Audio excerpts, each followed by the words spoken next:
Log out করে log in করেন। নাসির ভাই, আপনি শুনেছেন আমি ডিপ স্টেট সম্পর্কে আমি একটু ব্যাখ্যা দেওয়ার চেষ্টা করছি। আপনি কি আমার দর্শকদেরকে একটু ভালো করে বুঝিয়ে বলবেন ডিপ স্টেট বলতে আমি আমার আমার সংজ্ঞাটাকে না, আপনি আপনার মতো করে যদি একটু ডিপ স্টেট বলতে আসলে আমরা কি মিন করি যদি একটু বুঝায় বলেন। ধন্যবাদ। এই কথাটা ইদানিং বিশেষ করে এই ইন্টারিম গভর্নমেন্ট দায়িত্ব নেওয়ার পর থেকেই যখন দেশবাসী সরকারের ভিতরে আর একটা সরকারের প্রেজেন্স অনুভব করছিল, কেননা সরকার মুখে একরকম আদেশ দেয় কিন্তু কার্যত দেখা যায় যে সেই আদেশটা সঠিকভাবে পালন হচ্ছে না, অন্য কারো নির্দেশনায় এটা পাল্টিয়ে যাচ্ছে বা এটা অপোজিট কিছু একটা হচ্ছে। সেই ধারণার থেকে আস্তে আস্তে মানুষ ডিপ স্টেট সম্পর্কে জানতে পারে, যদিও এই কথাটা পশ্চিমা বিশ্বে দীর্ঘদিন থেকে প্রচলিত এবং এটা সত্যিকারের অর্থেই এটা আছে, বাস্তবেও আছে। আমরা যেটা বেশি উপলব্ধি করছি ইন্টারিম গভর্নমেন্টের সময় এই বিষয়টা বিভিন্ন ইনফ্লুয়েন্সে যারা উপদেষ্টা হয়েছিলেন, তারা যাদের দ্বারা অ্যাপয়েন্টেড হয়েছে, যাদের সুপারিশে অ্যাপয়েন্টেড হয়েছে, রাষ্ট্রীয় চিন্তাধারায় বা সিদ্ধান্তে তারা সবসময় ইনফ্লুয়েন্স করতে চেষ্টা করেছেন সেই মতাদর্শের ভিত্তিতে যারা তাদেরকে নিয়োগ দিয়েছে। সেই পরিপ্রেক্ষিতেই দেখা গেছে যে অনেক জরুরি সিদ্ধান্ত রাষ্ট্রের স্বার্থে নেওয়া সম্ভব হয় নাই, এবং এটাই এই ডিপ স্টেটের বাংলাদেশের সূচনা বলতে হবে। এবং সেটা আমরা আশা করেছিলাম যে এই ভোটের মাধ্যমে একটা গণতান্ত্রিক সরকার যদি ক্ষমতা গ্রহণ করে তাহলে হয়তো দেশ এই ডুয়াল অ্যাডমিনিস্ট্রেশন বা সরকারের ভিতরে সরকার থেকে মুক্তি পাবে। অতীতেও একই বিষয় চালু থাকলেও এটা জনগণের কাছে অতটা প্রকাশ্য ছিল না, বাট এই ইন্টারিম গভর্নমেন্টের পর থেকে এটা প্রকাশ্য হয়েছে এবং এখনো মনে হচ্ছে এটা চলমান, যেটা আমাদের চিন্তার বিষয় হয়ে দাঁড়িয়েছে। জেনারেল নাসির, আমি আপনাকে যদি একটু আমার বোঝার জন্য এবং আমার দর্শকদের বোঝার জন্য আপনি যদি একটু আমাকে সাহায্য করেন।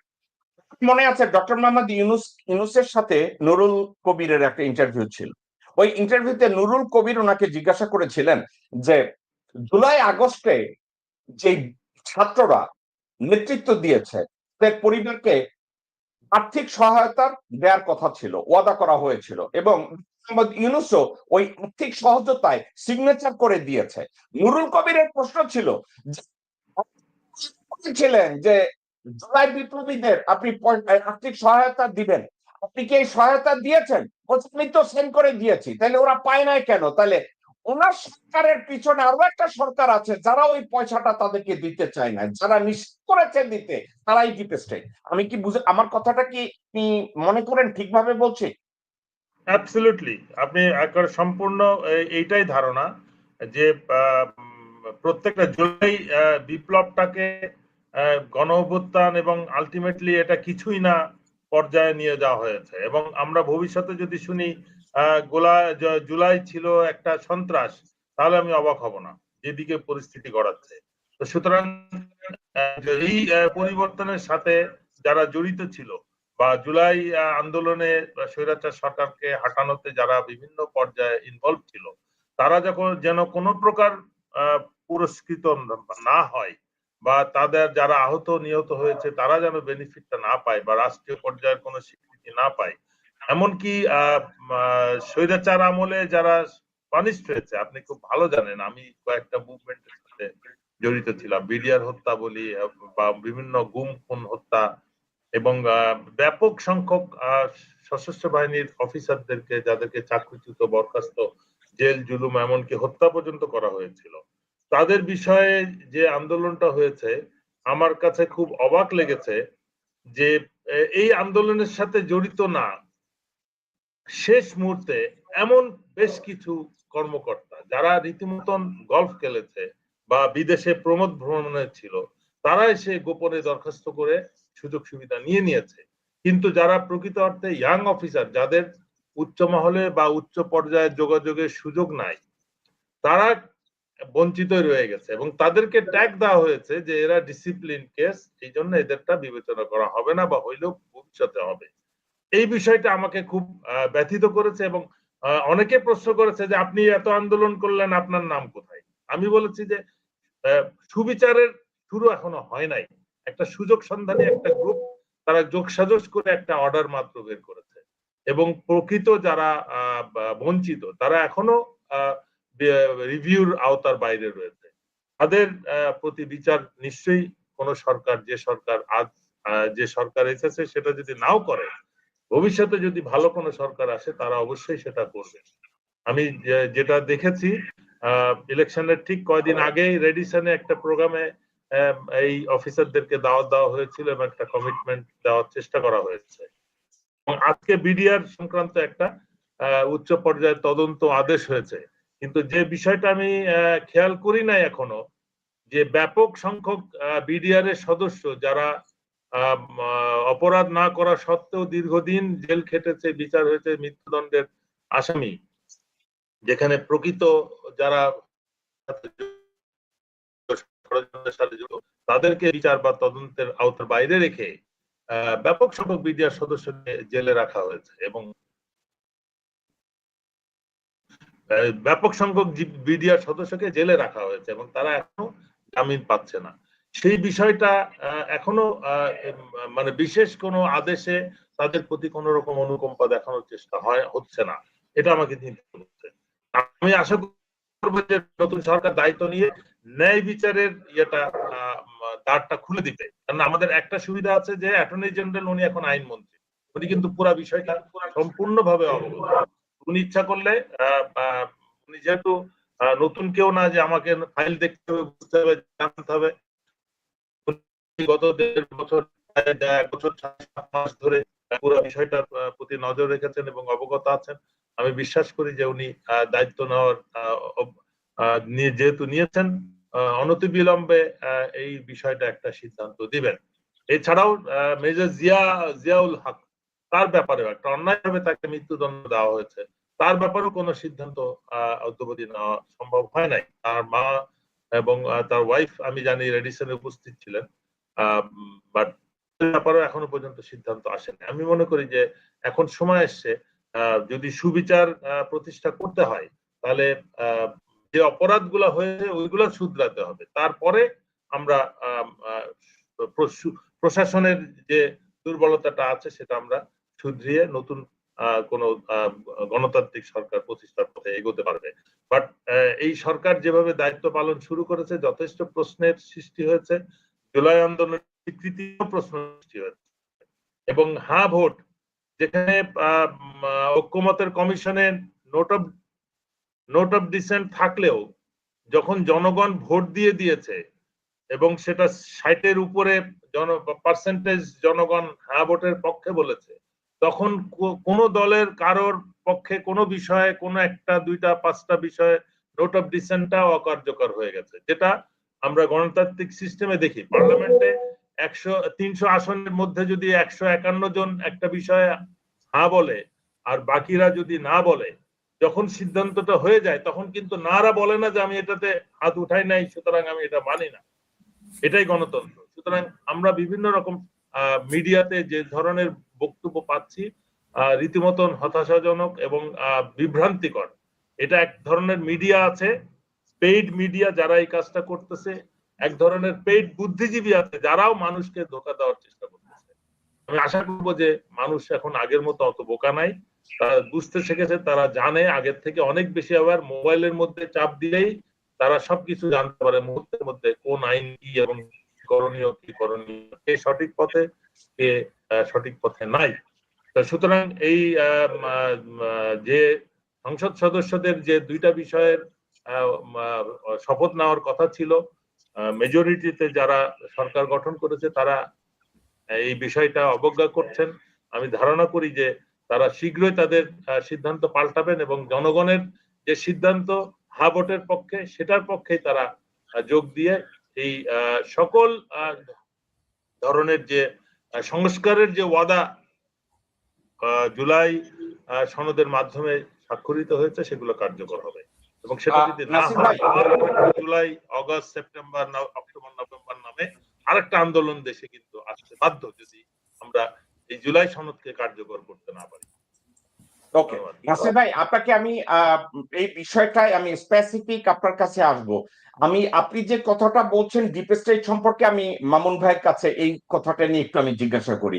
মামুন ভাই, নাসির ভাই এবং আমি একটা জায়গায় একমত। ডিপ স্টেট বলতে আসলে যেটা বুঝায়, সরকারের মধ্যে অন্য একটা সরকার বিহাইন্ড দ্য কার্টেন, তারা সরকারের প্রচলিত কার্যবিধিকে বাধাগ্রস্ত করে পিছনের থেকে। একটা উদাহরণ, যেমন ডক্টর মোহাম্মদ ইউনূস অর্থাৎ অন্তর্বর্তীকালীন সরকার ওয়াদা করেছিল জুলাই বিপ্লবে যারা আহত হয়েছে তাদেরকে আর্থিক সহায়তা দিবে, তাদেরকে ওয়াদা করেছিল তাদের চিকিৎসার সুবিধা দিবে, এবং উনি এই সংক্রান্ত ব্যাপারে কাগজ সিগনেচারও করে দিয়েছে। কিন্তু ওই আর্থিক সাহায্য বা যে কোনো চিকিৎসা সুবিধা তাদেরকে ডেলিভার করা হয় নাই। তাহলে ইউনূস, ডক্টর ইউনূস ছিলেন সরকার, কিন্তু তার পিছনে ডিপ স্টেট তার এই আদেশগুলোকে এক্সিকিউট করতে দেয় নাই। যারা দেয় নাই তারা হচ্ছে ডিপ স্টেট। এবং বাংলাদেশে এই মুহূর্তে যদি ডিপ স্টেট বলতে কোনো কিছু থাকে, তাহলে আমি মনে করি জেনারেল ওয়াকার। এ ব্যাপারে আপনার কোনো দ্বিমত আছে কিনা, অ্যাডভোকেট মামুন? আপনি তো সুন্দর মতো ব্যাখ্যা করছেন ভালোই, যেটা নাকি আমরা বলি যে সরকারের ভিতরে আরেকটা সরকার থাকে যারা সমস্ত কিছু কন্ট্রোল করে।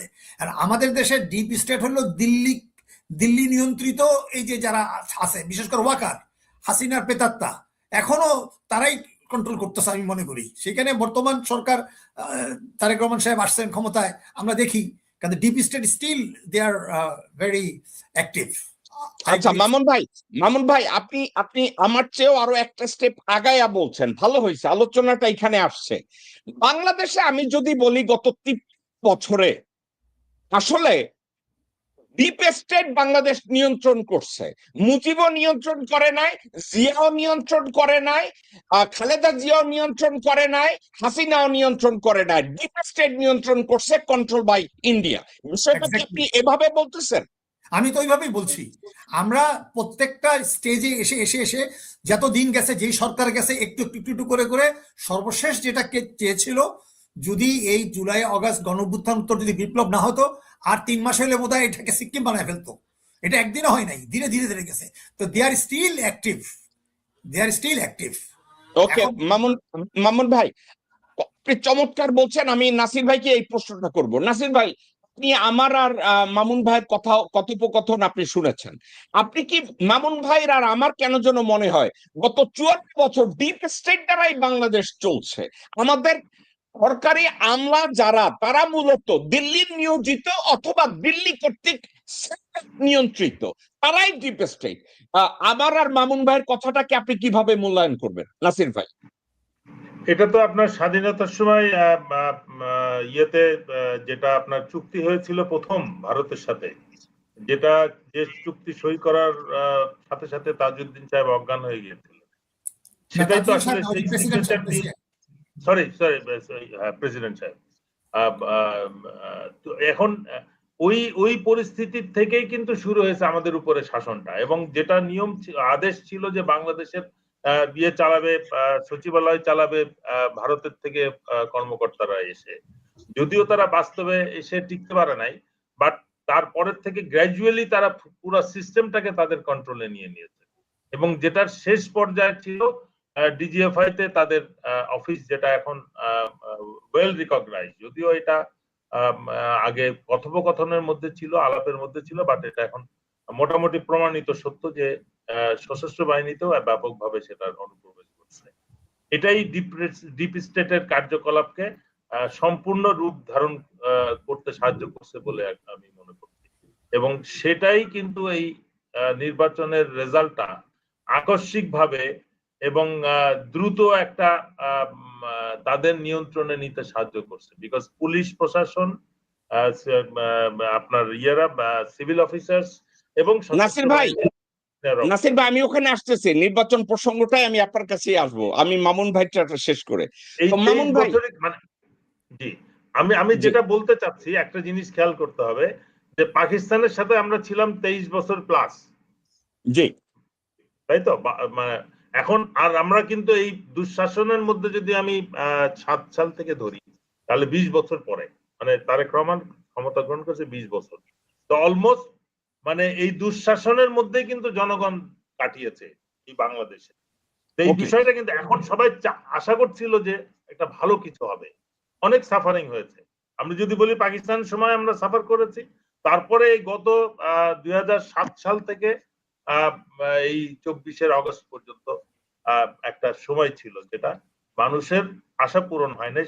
কোন শাসন ব্যবস্থা, দুর্নীতি, অপশাসন সবকিছু মিলে মানে জনগণের উপরে একটা স্টিম রোলার চলেছে। গণতন্ত্র প্রতিষ্ঠার বারবার চেষ্টা হয়েছে কিন্তু ব্যর্থ হয়েছে। এই বিষয়টার নাসির ভাই, নজর দিতে হবে। ধন্যবাদ। নাসির ভাই, পাকিস্তান পূর্ব পাকিস্তানের উপরে অর্থাৎ আমাদের বাংলাদেশের উপরে তাদের নিয়ন্ত্রণ ছিল 23 বছর। এই 23 বছরে আমরা কি বলতে পারি যে আমাদের ডিপ স্টেটটা ওই 23 বছর ধীরে ধীরে তারা তৈরি করে সফল হয়েছে 1971 সালের 16ই ডিসেম্বর? অবশ্যই।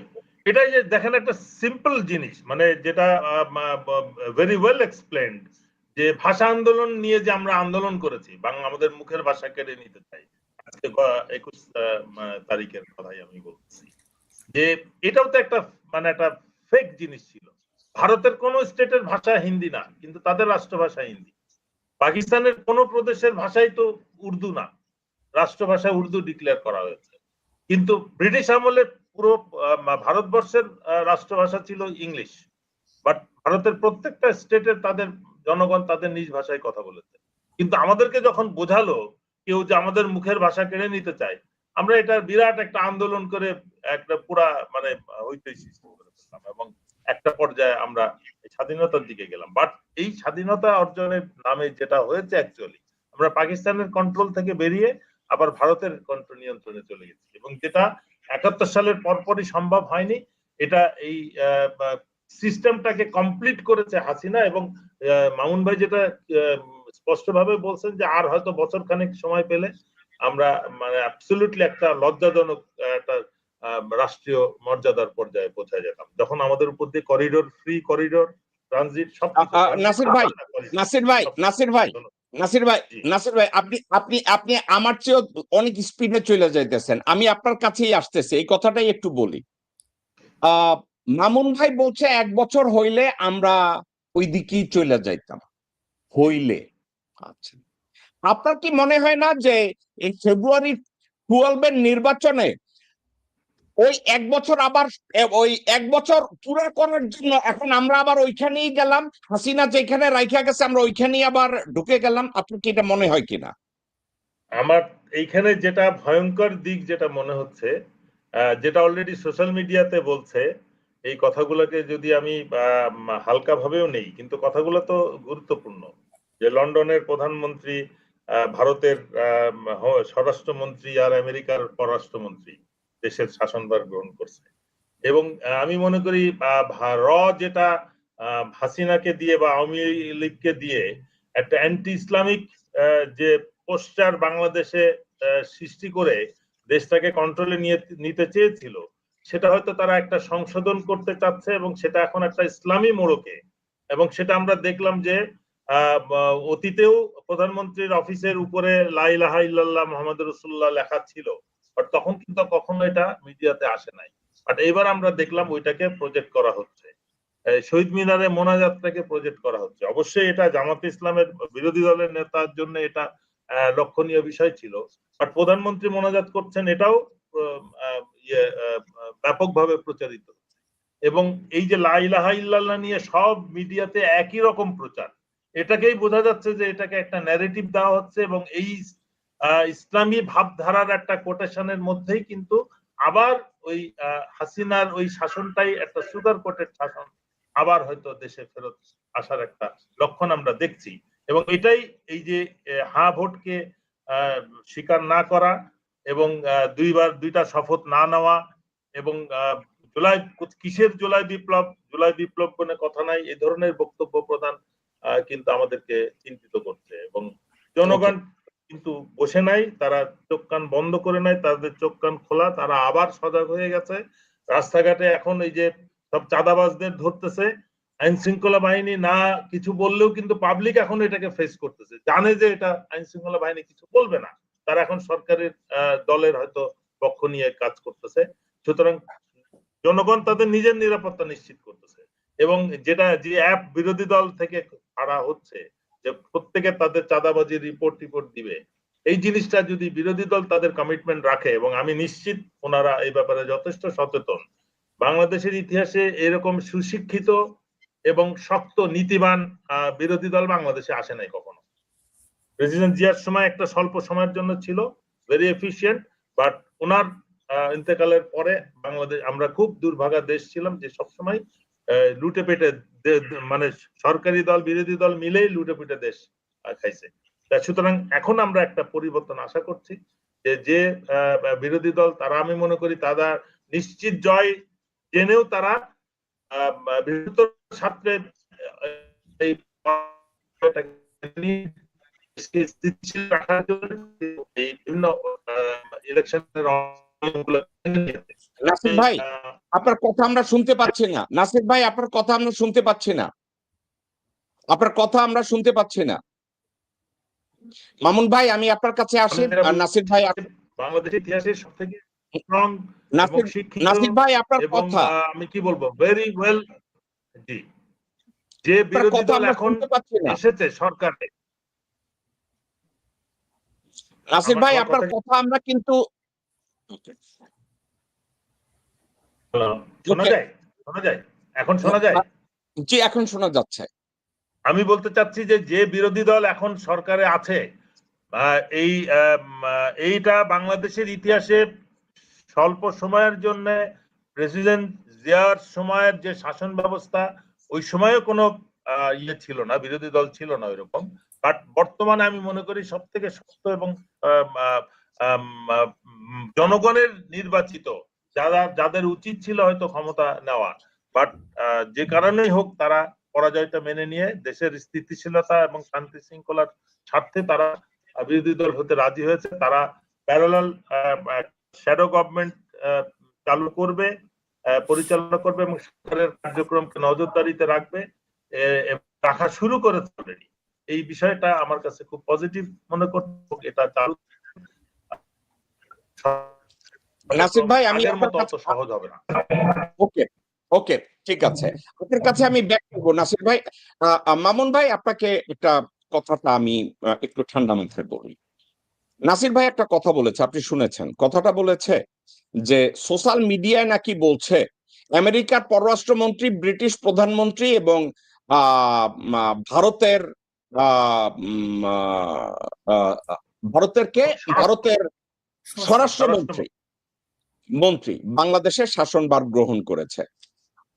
আমি সোশ্যাল মিডিয়া যারা কথা বলে, হয় আমি তাদেরকে বলবো তারা ইনক্যাপাবল অথবা ইমপ্র্যাগমেটিক, অথবা তারা বোকার স্বর্গে বাস করে।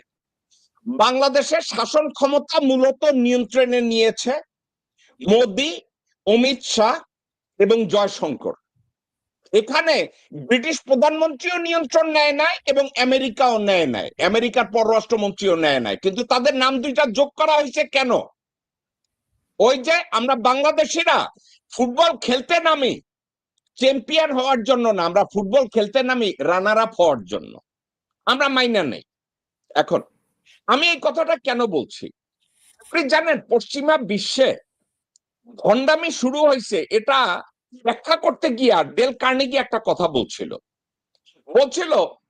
যে জিনিসটা আমরা লোকজনের চোখের সামনে করে শুরু করি, আমাদের আসল চরিত্র না, কারণ আমরা লোকজনের সামনে যেটা করি পর্দার আড়ালে আমরা ওটার ধারে কাছেও যাই না। তারেক রহমান হঠাৎ করে ঘরে বসে নামাজ পড়ে না, আল্লাহ খোদার নামও নেয় না, তারে যদি কলেমায় তাওহীদ তামজিদ পড়তে বলা হয় সে বলতে পারবে না। আমি বেট করে বলি সে দোয়া কুনুত জানে না, আত্মাহিয়াত জানে না। তারেক রহমান সে যদি এখন হঠাৎ কইরা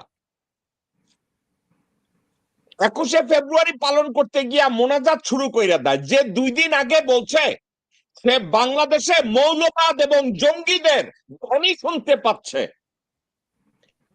বিষয়টাকে কি এভাবে দেখেন যে এখন হঠাৎ করে তার অফিসে লাইলাহা লাগায় দিচ্ছে? মানে বিষয়টাকে আপনি কিভাবে দেখেন? আমার এই ব্যাখ্যাটাকে আপনি কিভাবে মূল্যায়ন করেন? আমি বলবো, হ্যাঁ, এখন ব্যাপারটা হচ্ছে যে অনেকভাবে ষড়যন্ত্র হচ্ছে আমাদের এখানে, কখনো ধর্ম নিয়ে, কখনো সিকুলারিজম নাম নিয়ে, কখনো সমাজতন্ত্রের নাম নিয়ে। আচ্ছা দেখেন, 72-এ যখন নাকি বিরোধী দল হলো আর শেখ মুজিবকে ক্ষমতা বসাইছিল, তো একটা পাতানো খেলা হলো না? বিরোধী দল ও জেনারেল ওবানের নেতৃত্বে জাসদ হলো, তারা মুক্তিযুদ্ধ ফেরত তরুণ যুবকদের মাথায় বোঝানো হলো সমাজতন্ত্র হবে। হুম তখন তারা সমস্ত স্লোগান দিল। ওরা মনে করলো এটা বোধহয় সমাজতান্ত্রিক সরকার করতে বাধ্য করবো। আবার কি করলো, মানুষজন বুঝে গেছে যে এখন ভারত বিরোধী সেন্টিমেন্ট, ওরাই কিন্তু ভারত বিরোধী কথা বলা শুরু করলো। কিন্তু পরবর্তীতে জাসদের ছেলেরা বুঝতে পারছে, হ্যাঁ, যে মেজর জলিল এবং সহ তাদেরকে সামনে রেখে যান ওবানের নেতৃত্বের যে প্ল্যানটা হয়েছে, একদিকে ভারত বিরোধী কথা বলাইছে, সমস্ত কথা বলছে, তাদেরকে রাস্তায় নামাইছে, আরেকদিকে রক্ষী বাহিনী দিয়ে ওদেরকে সাফ করে দিছে। ঠিক তেমনি মুক্তিযুদ্ধের মধ্যে দিয়ে আবার মারামারি করে মুক্তিযুদ্ধ সাফ করাই দিছে।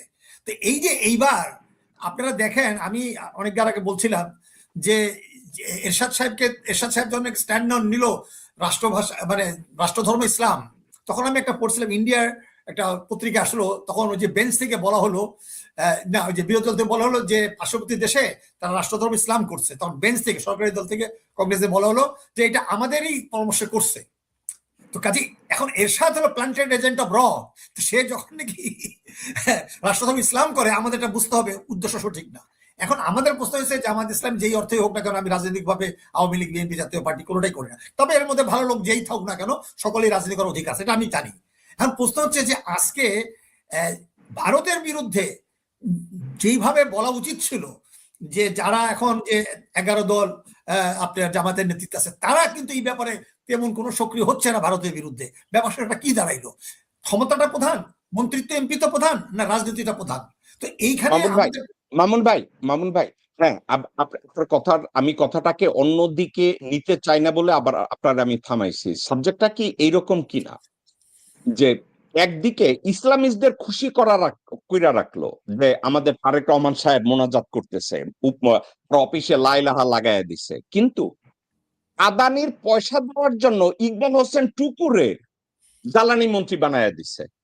ইকবাল হোসেন টুকুকে হাসিনা হজতে ঢুকাইবে তার সাজা হয়ে গেছে, এবং হঠাৎ কইরা এই টুকু দেশ থেকে পালায়া গেল। পালায়া কোথায় গেল?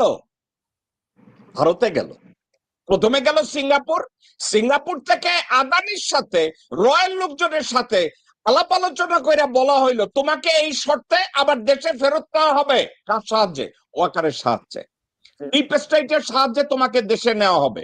এখন আপনার খেয়াল আছে ডক্টর মোহাম্মদ ইউনুস ওই আদানির পয়সা দিতে চায় নাই, বলছে আদানির পয়সা দিতে গিয়া যে তোমরা 225 টাকার কয়লা 481 টাকায় এই খরচগুলা আমরা এই ক্যাপাসিটি চার্জ কোনো বিদ্যুৎ আমাদেরকে দেয় না, আমরা দেব না। আপনি কি জানেন ইকবাল হোসেন টুকুকে এই শর্তে জ্বালানি মন্ত্রী বানানো হয়েছে যে সে দায়িত্ব গ্রহণের পর পর যত বকেয়া পাওনা আছে ভারতের সবগুলো দিয়ে দিবে। তাহলে কি হইলো? একদিকে আমাদেরকে বলা হইলো লা ইলাহা ইল্লাল্লাহ, আরেকদিকে বলা হইলো 21শে ফেব্রুয়ারি শহীদ মিনারে গিয়া মোনাজাত করে আর প্রধানমন্ত্রীর মাথার উপরে লা ইলাহা লাগায়। অন্যদিকে ভারতের যত বকেয়া ছিল ইউনূস সরকারের আমলে দেয় নাই, সবগুলো এখন রিলিজ করে দিবে। এবং ক্ষমতা নেওয়ার সাথে সাথে 173 ট্রাক বাংলাদেশে ঢুকছে। যেই মুহূর্তে আমির খসরু মাহমুদ চৌধুরী বাণিজ্য মন্ত্রীরা কি মন্ত্রী হিসাবে শপথ নিছে, এক্স্যাক্টলি কি আমরা ভণ্ডামি একদিকে চলতে রইবে। যেমন আপনি বলছেন এই মাত্র যে একদিকে রক্ষী বাহিনী বানাইছে, আর একদিকে জাতীয় সমাজতান্ত্রিক দল বানাইয়া বলছে দুই দিক দিয়ে সাফা করো। তাহলে ব্যাপারটা কি? আমারে আর আপনারে মূলা দেখাইতেছে, জামাতে ইসলামীরা মূলা দেখায় কইতেছে যে আল্লাহর নাম তোমরা একলারা নিবে না, আল্লাহর নাম আমরাও নিতেছি, আর একদিকে আমাদের বুকের পিঠের মধ্যে ছুরি বসাই দিতেছে। তাহলে এই ভণ্ডামিটা কি সামাজিক ভাবে দৃশ্যমান নাকি আপনার কাছে অদৃশ্যমান? এখন ব্যাপার হচ্ছে যে এখন তো বিরাজনীতিকরণ হচ্ছে, এখন সবাই এখন ক্ষমতা প্রেমিক হয়ে গেছে, দেশপ্রেমিক গেছে কি এখন। আর একটা আমলাতান্ত্রিক এরকম ভাবে হয়ে গেছে, বেসামরিক আর সামরিক আমলাতন্ত্র তাদের ভিতরে একটা প্যাক্ট হয়ে গেছে। তো যার কারণে হয়েছে যে আপনার মতো লোকরা যেভাবে বলতে পারতেছে, আমি প্যারিস থেকে যেভাবে বলতে পারতেছি, আজকে আমি বাংলাদেশে অনলাইনে আমাদের ফ্রন্টের তার সাথে অনেক কথা বলে রাগারাগি করছি, তো ওরা ওই সব কথা বলতে পারতেছে না। ওরা এখন মনে করতেছে আবার ভয় সংস্কৃতিতে চলে আসতেছে। এখন ওদের মধ্যেও মনে হচ্ছে যে এই যে নির্বাচনে যে একটা ওই যেটা বলে না সমঝোতার ঘুষ, আমি একটা স্ট্যাটাস দিছিলাম গতকাল, এই সমঝোতার সরকার হয়েছে, সমঝোতার নির্বাচনে মানে সমঝোতার সরকার। সমঝোতা না, এখন সমঝোতাটা কি ওই ডিপ স্টেটের সাথে ভারতের, নাকি ডিপ Of স্টেটের সাথে, না ডিপ স্টেটের সাথে ভারতের, নাকি ডিপ স্টেটের সাথে তারেক রহমানের, কোনটা?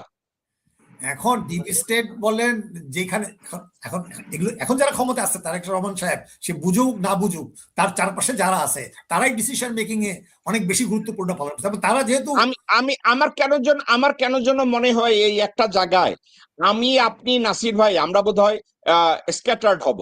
আমার কেন যেন মনে হয় Tarek Rahman is the result of deep states conspiracy with র।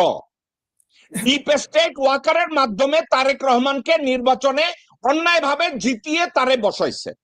এই নির্বাচন যে ফেয়ার হয় না এটা নিয়ে আমি কথা বলবো না। ফেয়ার হয় নাই, আমি কেন কথা বলবো না? কারণ আমি আর আপনি গলাবাজি করতে পারবো, কিন্তু এই রেজাল্টটাকে আমরা রিভার্ট করাতে পারবো না। আচ্ছা তাহলে আপনি তারেক বলেন, রহমান কি? আমি একটু বলি, আমি তারেক রহমান তাহলে কি product of the conspiracy of deep state and র?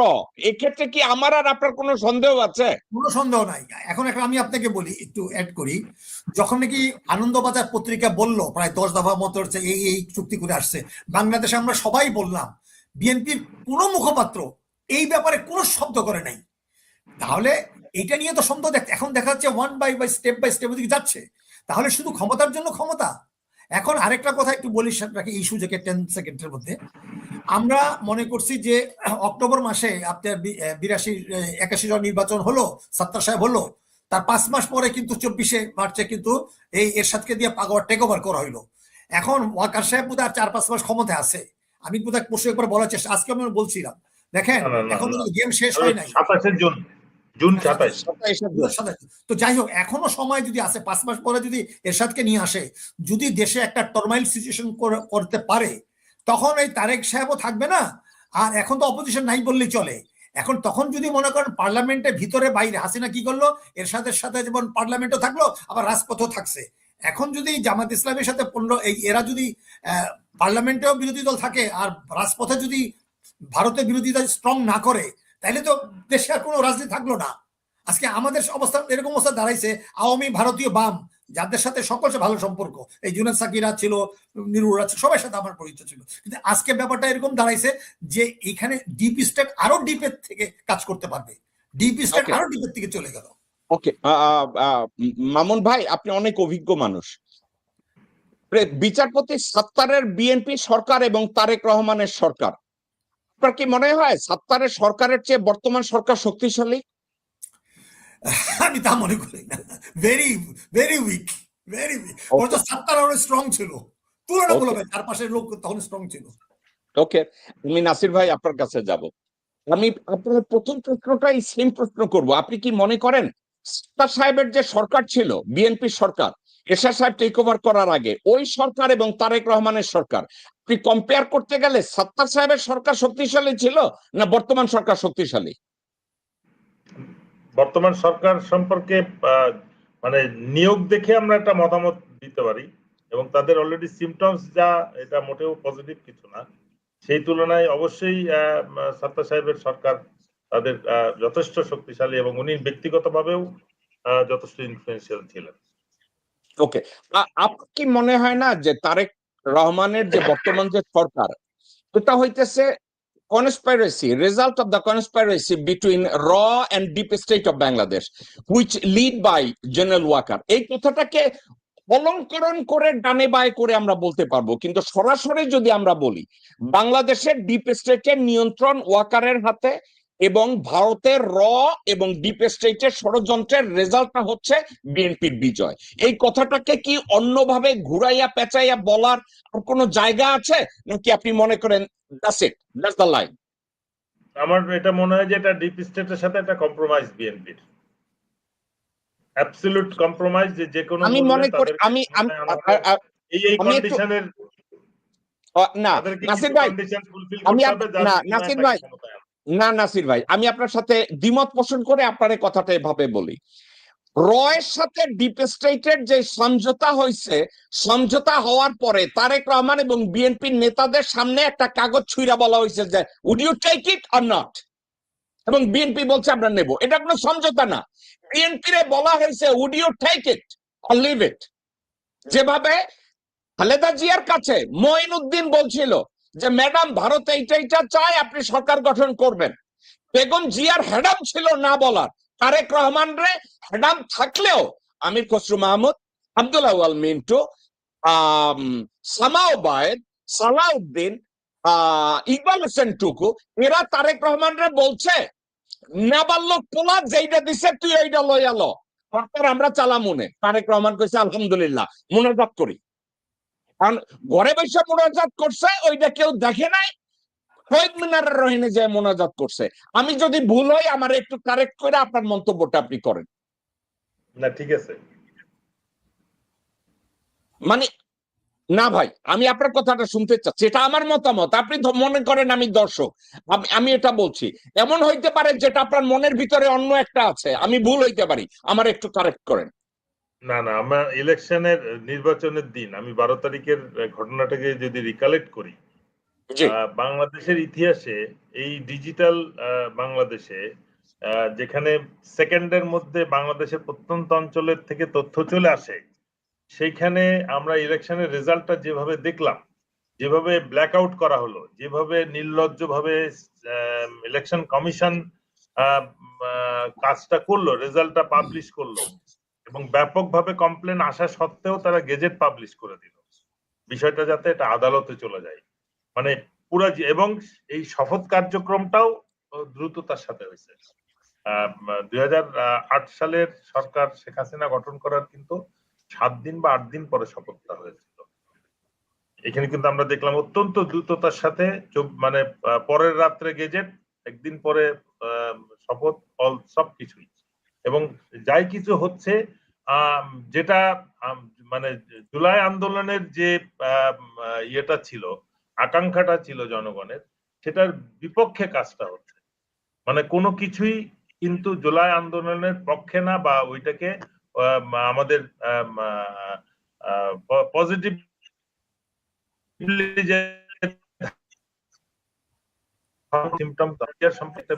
উচ্চ পর্যায়ের তদন্ত। আমি জানি না যে মানে তদন্ত কমিশন যেটা হয়েছে, কমিশন অ্যাক্টের আওতায় যদি হয়ে যায়, সেটার দুর্বলতা গুলো আইডেন্টিফাই করার আগে নতুন করে তদন্ত কমিশন, ওই কমিশন নিয়ে তো কেউ কোনো দ্বিমত পোষণ করে নাই। প্রথমটাতে তো নোট অফ ডিসেন্ট, এই জেনারেল ফজলুর কমিশনের রিপোর্টে তো কেউ ডিসএগ্রি করে নাই। বাট এখন আবার নতুন করে তদন্ত, সেটার ইয়েটা কি হবে, মানে সেটা কি ওই ক্রিমিনাল ইনভেস্টিগেশন যেটা করেছিল আবুল কাহার আকান্দ, ওটাকে সহ হবে? তাহলে কিন্তু সমস্ত আসামিদেরকে ছেড়ে দিতে হবে, জামিন দিতে হবে, যদি নতুন করে মানে উচ্চ পর্যায়ের তদন্ত শুরু হয়। নাসির ভাই, আপনার কি গত 18 মাস 19 মাসে আপনি মামুন ভাই, আমরা কি দেখি নাই যে ডিপ স্টেট বিডিআর হত্যাকাণ্ডের যাতে বিচার না হয়, এই জন্য যত প্রকার ষড়যন্ত্র, যত প্রকার ফালতামি, যত প্রকার ল্যাং মারা ডিপ স্টেট এটা করছে, আপনি আর আমি এটা কি দেখি নাই? নাসির ভাই, আপনি আমার কথা শুনতে পাচ্ছেন? আমি শুনছি, নাসির ভাই আমার স্পষ্ট শুনে, আমি শুনতে পাচ্ছি, আমি পুরো বিষয়টা আমি বলছি তো, অলরেডি 3টা তদন্ত হয়ে গেছে। একটা প্রথম কমিশনের ইনভেস্টিগেশন, যেটার মধ্যে নোট অফ ডিসেন্ট ছিল, তারপরে আবুল কাহার এখন যেটা ক্রিমিনাল ইনভেস্টিগেশন করেছে সেটা, এবং তারপরে জেনারেল ফজলুর রহমানের যেটা কমিশন, 3টাই কিন্তু উচ্চ পর্যায়েরই বলতে হবে। এরপরে আর কত উচ্চ পর্যায়ের ইনভেস্টিগেশন হবে এবং সেটা কি ইনভেস্টিগেট করবে, আমি সত্যি কথা, ওকে, না না আমি বুঝলাম, আমি তদন্ত রিপোর্ট নিয়ে আমি কথা বলছি না, ফাইন, যে 3টা তদন্ত হয়েছে ফাইন, কিন্তু আমি এই বিচার যে হবে না সেটারই লক্ষণ, আমি সেটা বলতে চাচ্ছি। এই বিচার নিয়ে যে এত দাবি, আমি বিডিআর এর ড্রেস এবং বিডিআর এর নাম দিয়ে আমি কি করব? যখন শহীদরা বেশি চিল্লাচিল্লি করছে, আমরা যখন বেশি চিল্লাচিল্লি করছি, একটা কমিশন গঠন করে দিয়ে শহীদ দিবস ডিক্লেয়ার করছে। আমরা শহীদ দিবস খাবো না, পড়বো না, মাথায় দিব, এই কথাটা তো খুব পরিচিত কথা। শহীদদের হত্যার কোনো বিচারের কোনো খবর নাই। এটা ষড়যন্ত্রকারী কারা, তাদের বিষয়ে কোনো সিদ্ধান্ত নাই। কিন্তু আমরা শহীদ দিবস পেলাম, এখন আমরা পেলাম বিডিআর এর নাম এবং ইউনিফর্ম। এগুলো দিয়ে শহীদ পরিবার কি করবে? আমার কলিগ যারা 57 জন মারা গেছে, আমি তাদের বিচার, হত্যার বিচার কি পাচ্ছি এই নাম দিয়ে? এটা বোঝার বিষয়। মানে মূল বিষয়টা হচ্ছে যে আসল জিনিসটাকে, আসল ক্রিমিনালদেরকে আড়াল করার জন্য আবার একটা তদন্ত প্রক্রিয়ার মধ্যে চলে যাবে দেশ, এবং এটা করতে করতে এমন সময় পার হবে যে মানুষ এটা ভুলে যাবে যে এটার বিচার চাইছিল। নাসির ভাই, এই বিডিআর হত্যাকাণ্ডের বিচার হতে দেয় না, এটা আমার মন্তব্য, আপনার না, মামুন ভাইয়েরও না। বিডিআর হত্যার বিচার বাংলাদেশের ডিপ স্টেট চায় না। এই কথাটা সত্য না এই কথাটা মিথ্যা? 100% সত্য। ওকে, তাইলে ডিপ স্টেট যদি তারেক রহমানকেই ক্ষমতায় বসায়, তাহলে তারেক রহমান বিডিআর হত্যার বিচার করবে এর কোনো কারণ আছে? যারা তারে ক্ষমতায় বসাইছে সে তাদের বিরুদ্ধে বিচার করবে? না না, এই নাম চেঞ্জ করে দিয়ে কি বোঝাতে চাচ্ছে? ইউনিফর্ম ফেরত দিয়ে নাম দিয়ে কি চাচ্ছে? ওই যে মানুষ লাইলাহা, কি এত বোকা নাকি? শহীদ মিনারে যাইয়া মোনাজাত ধরছে লাইলাহা। মানে আমার মনে হয় মানুষকে এত বোকা ভাবার কোনো কারণ নাই। ওকে, হাসিনা একটা স্ট্যাটিস্টিক্স দিছে 78% শিক্ষিত বাংলাদেশে, বাট শিক্ষিত কিনা সেটা পরের কথা। মানুষ কিন্তু আগের থেকে অনেক বেশি সচেতন। ওকে, আমি আপনার কাছে ব্যাক করব। মামুন ভাই, খুনি কি কখনো খুনির বিচার করে কিনা? ওয়াকার নিজে একজন অপরাধী, আর চারপাশে কয়েকজন জেনারেল আছে তারা অপরাধী, এর সাথে যোগ হয়েছে যে আন্তর্জাতিক অপরাধ ট্রাইব্যুনালে যারা ইন্ডাক্ট করছে 21 জন, তারা এই খুনিরা হচ্ছে ডিপ স্টেটের মেইন যোদ্ধা, তারা তারেক রহমানকে ক্ষমতায় বসাইছে। তাহলে আমি বা জেনারেল নাসির এবং দেশের জনগণ এবং বিডিআর হত্যাকাণ্ডে যারা মারা গেছে তারা সবাই মিলে যদি তারেক রহমানের কাছে বিচার চাই, do you think Tarek Rahman has that capacity or resources to bring that justice? আপনি কি মনে করেন নাকি সে জাস্টিস করতে পারবে, বিচার করতে পারবে? অসম্ভব, অসম্ভব। ব্যাপারটা হচ্ছে, দেখেন, সেই সময় এত সব ঘটনা ঘুরে তার একটা বিচার আইওয়াস করলো, বিডিআর এর নাম চেঞ্জ করে দিল, তারপর ইউনিফর্ম চেঞ্জ করে দিল। এখন যখন নাকি সবাই বুঝে গেছে এটা deep state control by Delhi, হ্যাঁ, তখন আবার বলবে ঠিক আছে আমরা তাড়াতাড়ি এটা করতেছি করতেছি, মানে এইটা 1 নম্বর এজেন্ডা করা। এটা একটা মানে সম্পূর্ণ আইওয়াস, সেটা করতে পারবেই না, এটা মানুষ বুঝে। যেটা নাকি বলছেন যে হাসান নাসির ভাই, যে মানুষ এত বোকা না। একটা কথা আছে না যে old passion is better then new doctor. মানুষ সাফারিং এর মধ্য দিয়ে এত প্রতারণা দেখছে যে এখন আর কোনো নতুন করে প্রতারণা করার সুযোগ নাই। সেখানে আমি একটা কথা অ্যাড করব, যে আজকে আমাদের ভালো করা দেখা যাক, ওই যে আপনি যেটা বললেন প্রথমে, যে তারেক সাহেবের কোনো অপশন ছিল, তুমি অ্যাকসেপ্ট করবা কি করবা না? আচ্ছা, আমি করলাম।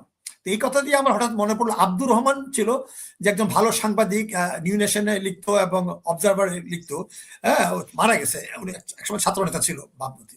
তো উনি আমাকে একটা কথা বলছিল যে মঈন সাহেব যখন নাকি বুঝলো যে তারা ব্যাক করবে, তো খালেদা জিয়াকে প্রস্তাব করলো, ঠিক আছে যাওয়ার হয়েছে আমরা আপনাকে ফিরে দিই, তবে আমাদের কি হবে?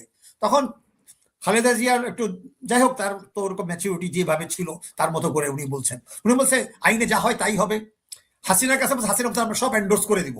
তো সেই যে একটা ভুলটা করছে, হ্যাঁ, আমি তার জায়গায় হইলে কুশলী হয়ে বলতাম আচ্ছা ঠিক আছে আগে পাওয়ারটা নিয়ে নেই। কেন, খালেদা জিয়া তার পলিটিক্যালি অনেক শক্তিশালী ছিল, এখন সেই হিসাবে তারেক জিয়া তো সেরকম পার্টির প্রধান হইলেও পার্টি তো তার কন্ট্রোলে নাই, বুঝতে পারছেন?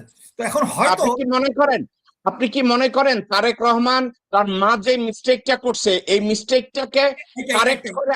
হ্যাঁ, আমি ওইটাই মনে করতেছি। এখন তারেক এর অর্থ আপনি আশাবাদী যে তারেক রহমান হয়তো ক্ষমতাটা হাতে পাইছে, ধীরে ধীরে তার ক্ষমতা কনসলিডেট করে ভালো কিছু করবে। আপনি কি এইটা আশাবাদী? না, আমি আশাবাদী সেটা আমি এত তাড়াতাড়ি বলছি না ভাই, আপনি আশাবাদী হইলে দোষের কিছু না, আপনি আশাবাদী হইতেই পারেন, আমি আশাবাদী না। আমি বলছি সে যদি মনে করে যে ওই সময় যে আমার মা যে ভুলটা করছে আমি সেটা ভুল করব না, কিন্তু সেরকম ক্যাপাসিটি যদি তার থাকে, পার্টিটাকে যদি গুছায় যদি করতে পারে, মেবি তো it's too early too early মন্তব্য করা।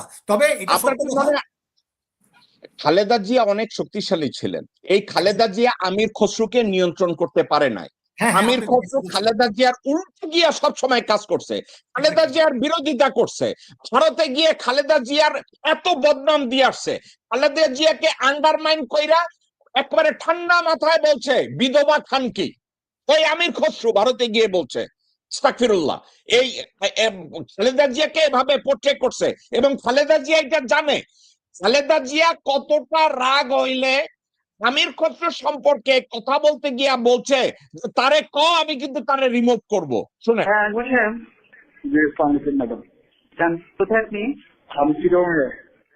আচ্ছা শোনেন, জি আমি সাদাতকে বলেছি জি একটা কাজের দায়িত্ব দিয়েছি, খসরু যেন কোনোভাবে কোনো কাজে বাধা না দেয়। খসরুকে মেসেজ দেন। আমি আমি ম্যাডাম ভাইয়ের সাথে তো কথা হয়েছে, আমি আপনার আশা আর দরকার নেই আমি কোনো কথা, আপনি বেশি কথা বলতে জানেন না, এত কথার কোনো দরকার নেই। আমি আপনাকে যা বলছি সেটা বলেন, আপনি কোনো কথা বলবেন না, বুঝছেন কিনা? ওকে ঠিক আছে ম্যাডাম, এটা তো অবশ্যই। বলে দেন যে কোনো কাজে বাধা দেবে না, কোনো কাজে যদি বাধা দেয় তাহলে ইমিডিয়েটলি আমি তাকে রিমুভ করবো সেখান থেকে, বুঝছেন কিনা? ঠিক আছে ম্যাডাম, আমি করতেছি, অলরেডি আমি অর্গানাইজ করতেছি। বুঝছি, কিন্তু সে বাধা দিচ্ছে। আপনি যেটা বললাম সেটা বলেন, আপনাকে এত লম্বা কথা আমি শুনতে চাই না।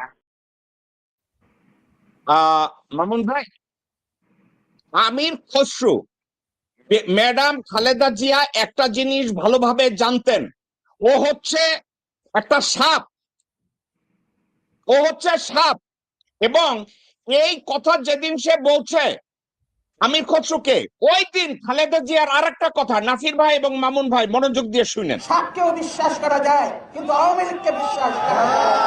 আওয়ামী লীগ নিজের স্বার্থের জন্য দেশটাকে পর্যন্ত বিক্রি করে দিয়ে ক্ষমতায় থাকতে চাইবে, লেনমুর দর্জির মতো তার হয়েছে।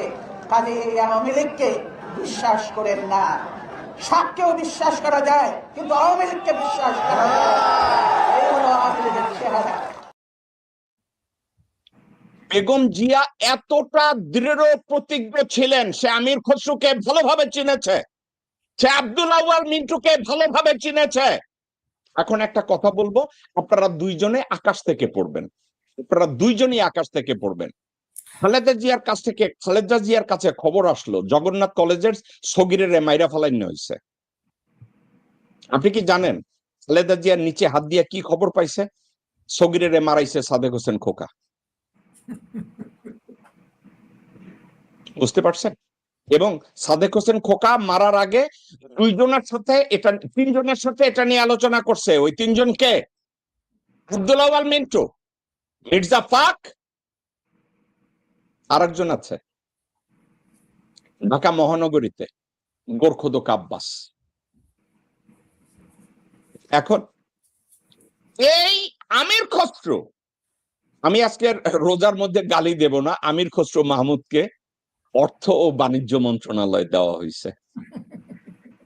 এখন আপনি কি মনে করেন এই আমির খসরুর মতো শিয়াল, ভুট্টো, হায়না, ঘসিটি বেগম মির্জাফর এবং সালাউদ্দিনের মতো ঘসিটি বেগম মির্জাফরকে নিয়ন্ত্রণ করার মতো যোগ্যতা খালেদা জিয়ার যা ছিল, তারেক রহমানের এটা আছে কিনা? ব্রিগেডিয়ার হাসান নাসির। আমরা তার রক্তে যেহেতু প্রেসিডেন্ট জিয়া বেগম জিয়া আছে, আমরা জাতি শেষ মুহূর্ত পর্যন্ত আশা করবে যত প্রতিকূল পরিস্থিতির মধ্যেই যাই কিছু করে দাসখত বলি আর যাই এগ্রিমেন্ট সই করে করুক না কেন, এখন উনি চেয়ারে, জনগণের ভোটে উনি প্রধানমন্ত্রী ধরে নিলাম। যেহেতু উনি দায়িত্ব গ্রহণ করেছেন, উনি তার বাবা মায়ের ঐতিহ্যটা বজায় রাখবে। আর কিছু আমাদের কিন্তু আশা করার আর কিছু নাই। আমরা তাকে, জনগণ তাকে সহযোগিতা করবে, আমার দৃঢ় বিশ্বাস বিরোধী দলও তাকে সম্পূর্ণ সহযোগিতা করবে যদি উনি দেশের স্বার্থে তার পিতামাতার আদর্শটাকে রেখে জাতীয়তাবাদী দল যেটার নাম এবং জাতীয়তাবাদী আদর্শটাকে যদি উনি ধরে রাখতে পারেন, অবশ্যই উনি সাপোর্ট পাবেন। আর যদি না পান, খুব দ্রুতই উনি চ্যালেঞ্জের সম্মুখীন হবেন। উনি যে সুগার কোটিং এ থাকুক, এটা ওই কাক যদি ময়ূরের পেখম লাগায় আকাশে উড়ে, কিছুক্ষণ পরে কাকের আসল চেহারাটা বেরিয়ে যাবে। তা সুতরাং এটা কোনো অবস্থাতেই না স্বৈরাচার হইতে পারবে বিএনপি, না ভারতের সরাসরি দাস হয়ে প্রকাশ্যে বাংলাদেশ শাসন করতে পারবে। বাংলাদেশের জনগণ এটা মেনে নিবে না, রাজনৈতিক দল মেনে নিলেও জনগণ মানবে না। যেভাবে তারা মানে সর্ববৃহৎ বিএনপি কে অবজ্ঞা করে জনগণ রাস্তায় নেমে স্বৈরাচারকে হাঁটাইছে, তখন কিন্তু দেখে নাই যে কোন দল তাদের সাথে আছে কি নাই। রিক্সাওয়ালা, মুটেওয়ালা, বাদামওয়ালা, ফেরিওয়ালা, ভ্যানওয়ালা সবাই কিন্তু দাঁড়ায় গেছে খালি। এবং তার বিরুদ্ধে মানে ভারতের প্রশিক্ষিত এবং পরিকল্পনায় বৃহৎ মানে সর্বশক্তি দিয়ে হাসিনা চেষ্টা করেছে তার ক্ষমতাটাকে টিকিয়ে রাখতে, যেটা পারে নাই। তো সুতরাং আর একটা জুলাই তো আসবে না, জুলাই হইতে পারে আগস্ট, সেপ্টেম্বর, অক্টোবর, নভেম্বর হইতে পারে। বাংলাদেশের ইতিহাসে যদি আবার একটা আসে, অবাক হওয়ার কিছু নাই। সেটা সিদ্ধান্ত নিবে বর্তমান সরকার, যেটা জুলাইয়ের ভাই আন্দোলনের দেশে এসছে, বেগম জিয়া জেল থেকে মুক্ত হয়েছে, প্রধানমন্ত্রী দেশে আসতে পারছে, একটা ভোট হয়েছে এবং একটা সরকার গঠন সম্ভব হয়েছে। সেই জুলাইকে যারা অস্বীকার করবে তারা বেঈমান, গাদ্দার। জনগণ এটা নিজে সিদ্ধান্ত নিবে কিভাবে তারা দেশ শাসন করবে কি করবে না। নাসির ভাই, আমি আপনাকে মামুন ভাইকে একটা ভিডিও দেখাবো, আপনারা একটু দেখেন জুলাই সনদ সম্পর্কে। জুলাই সনদে স্বাক্ষর করেছি, সেই জুলাই সনদকেও আমাদের সম্মান করতে হবে এবং সেজন্যই আপনাদের সকলকে অনুরোধ করব যে ধানের শীষে যেমন সিলটা দিবেন 12 তারিখে, একই সাথে আপনাকে যে দ্বিতীয় ব্যালট পেপারটি দিবে হ্যাঁ এবং না, সেখানে হায়ের পক্ষে দয়া করে আপনারা রায় দিবেন।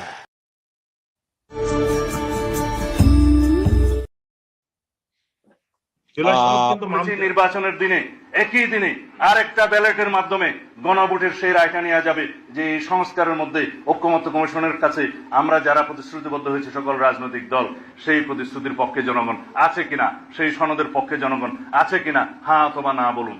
যদি জনগণ হ্যাঁ বলে তাহলে সেই পার্লামেন্ট, সেই নির্বাচিত সংসদের প্রত্যেকটা সংসদ সদস্য আইনানুগভাবে ম্যান্ডেট প্রাপ্ত হবে এই সনদ বাস্তবায়নের জন্য, তারা বাধ্য থাকবে সেই সনদ বাস্তবায়নের জন্য। এটা সংবিধান সংস্কার পরিষদ সদস্যদের শপথ ফর্ম।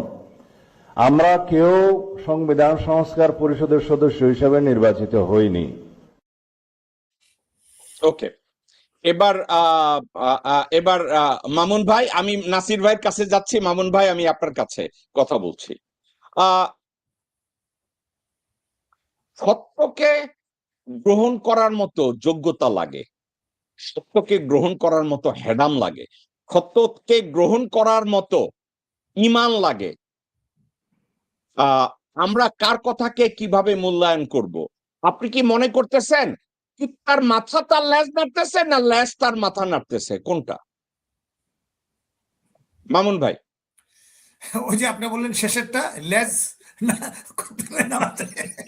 কিন্তু আমি একটু বলে নেই, যেটা এটা দেখে যে আমার মনে হয়েছে কয়েকদিন যাবত আপনি এটা আমরাও দেখতেছি, এত বড় মকারি, এত বড় জুয়া চুরি, পাবলিকলি বলছে একটা, করতেছে একটা, এইটারে কোনোভাবে ক্ষমা করবে না।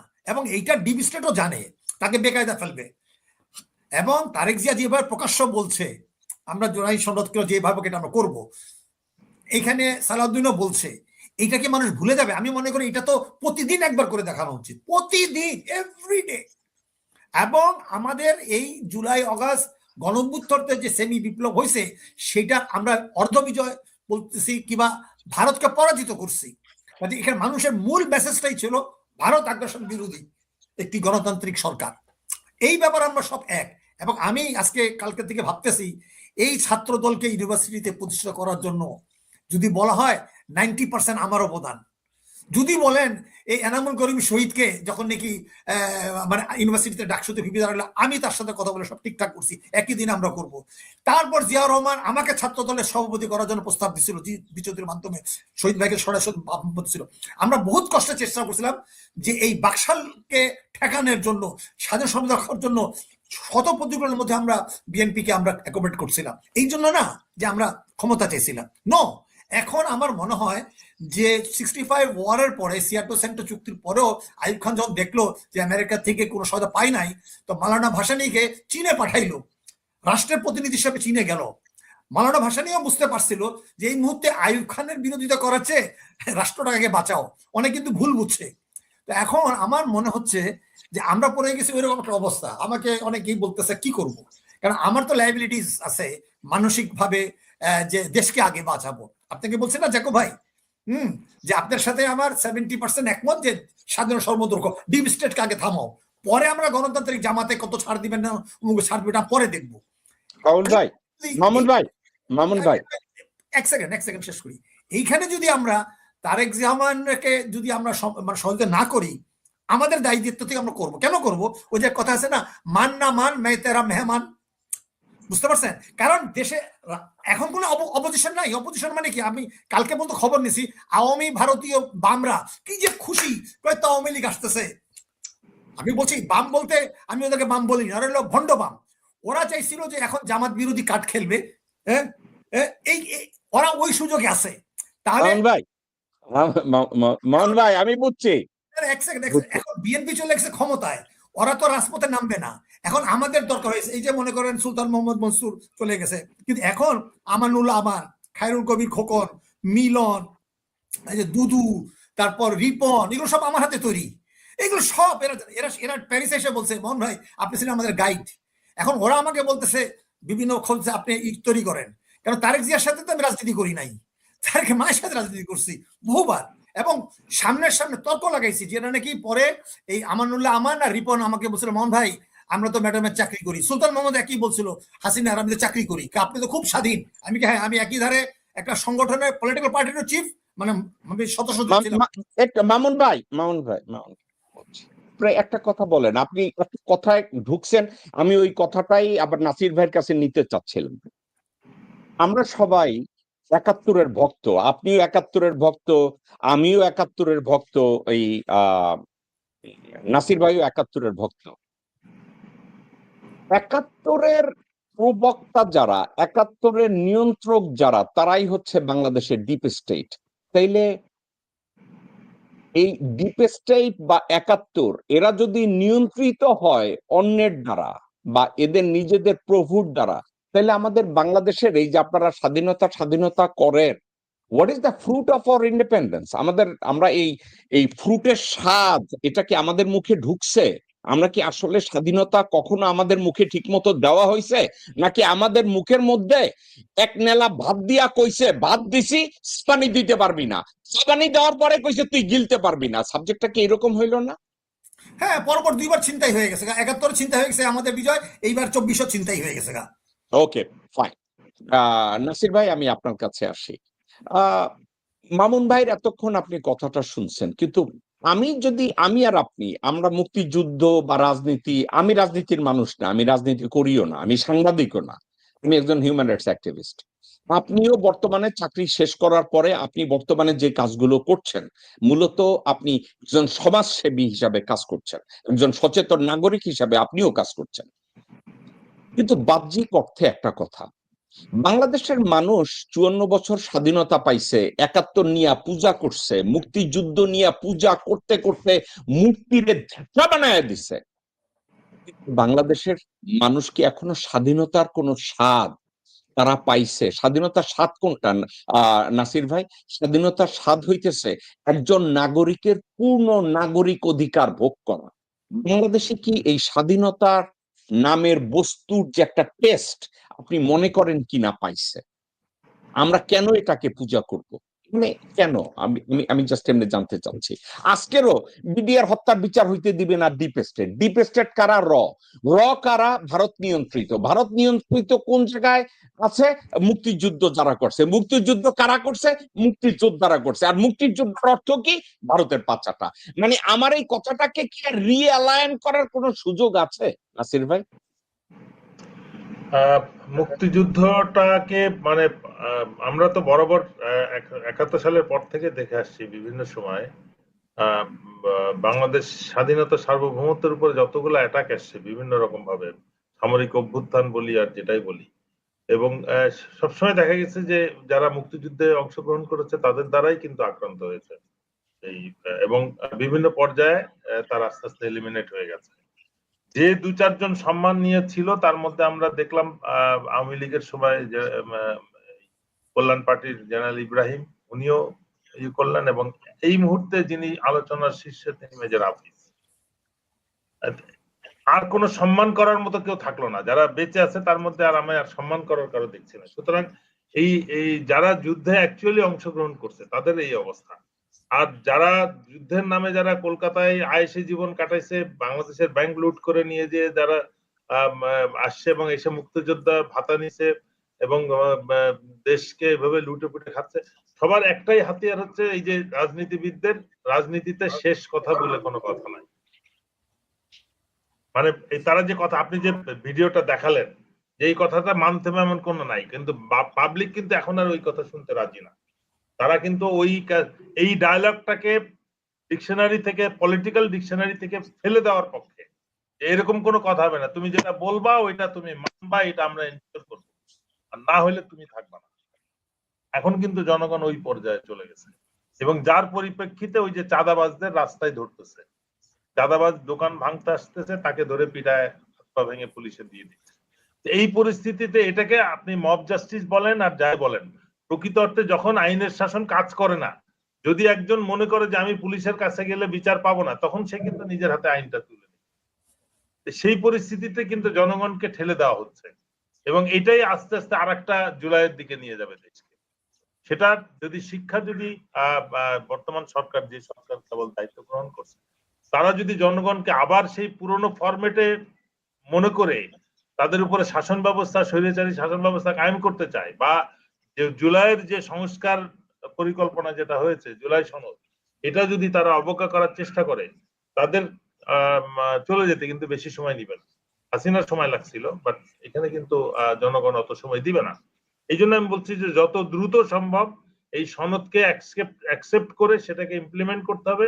সেটা শুধু রাজনৈতিক বক্তৃতায় ভোট নেওয়ার জন্য মঞ্চে দাঁড়িয়ে বক্তৃতা না, এটাকে অক্ষরে অক্ষরে পালন করে জনগণকে কনভিন্স করতে হবে যে হ্যাঁ, এটা আমরা জুলাই বিপ্লবকে মনে প্রাণে ধারণ করি, এবং যে সংস্কার বা যে পরিবর্তন দেশে প্রয়োজন, শাসন ব্যবস্থায় যে পরিবর্তন প্রয়োজন সেটাও প্রয়োজন, সেটা দেশের সুশাসন প্রতিষ্ঠার জন্য, আইনের শাসন প্রতিষ্ঠার জন্য, এবং ইনসাফের রাষ্ট্র প্রতিষ্ঠা করার জন্য।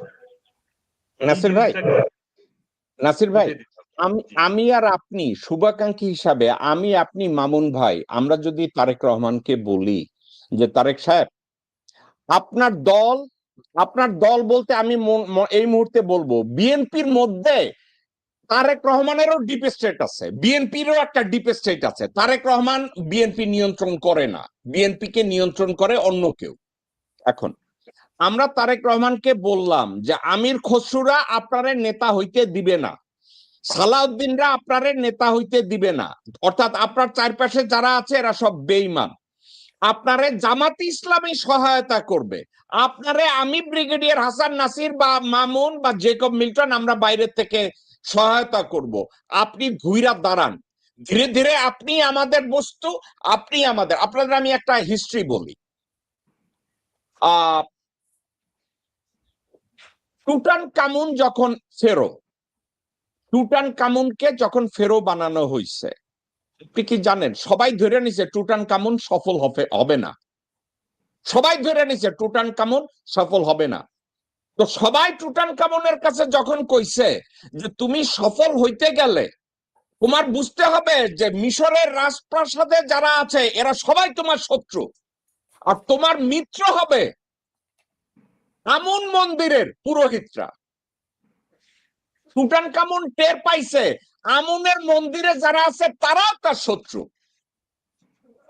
তখন টুটানকামুন সিদ্ধান্ত নিল যে না, আমি প্রাসাদের লোকজনকে বিশ্বাস করি না মন্দিরের লোকজনদেরকে বিশ্বাস করি। সে বাইরে গিয়া ধীরে ধীরে কাদেরকে বিশ্বাস করবে সে খুঁজে নিয়ে রাজত্ব করছে। এখন আমি হিস্ট্রিটা কইছি টুটানকামুনের। আমি, আপনি আর মামুন ভাই মনে করে কি না যে আমাদের Tarique Rahman he can perform as Tutankhamun? আপনার ওই আস্থাটা তারেক রহমানের উপরে আছে কিনা? না রাখারও আমার আর আপনার তো সেকেন্ড কোনো অপশনও নাই। আমি জাস্ট আপনার কাছে আপনার মতামত জানতে চাচ্ছি। This is not a question.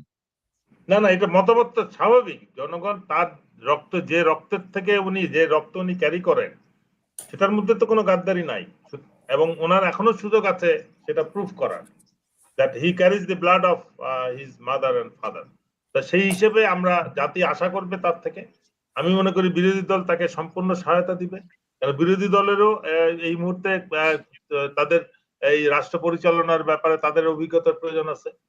সর্ববৃহৎ শক্তি হিসেবে তারা, বিরোধী দল হিসেবে তারা সংসদে বসতেছে, তারা একটা সময় চাইবে, তারা এখনই ক্ষমতায় যেতে আগ্রহী না, সে ব্যাপারে তাদের যথেষ্ট ধৈর্য আছে।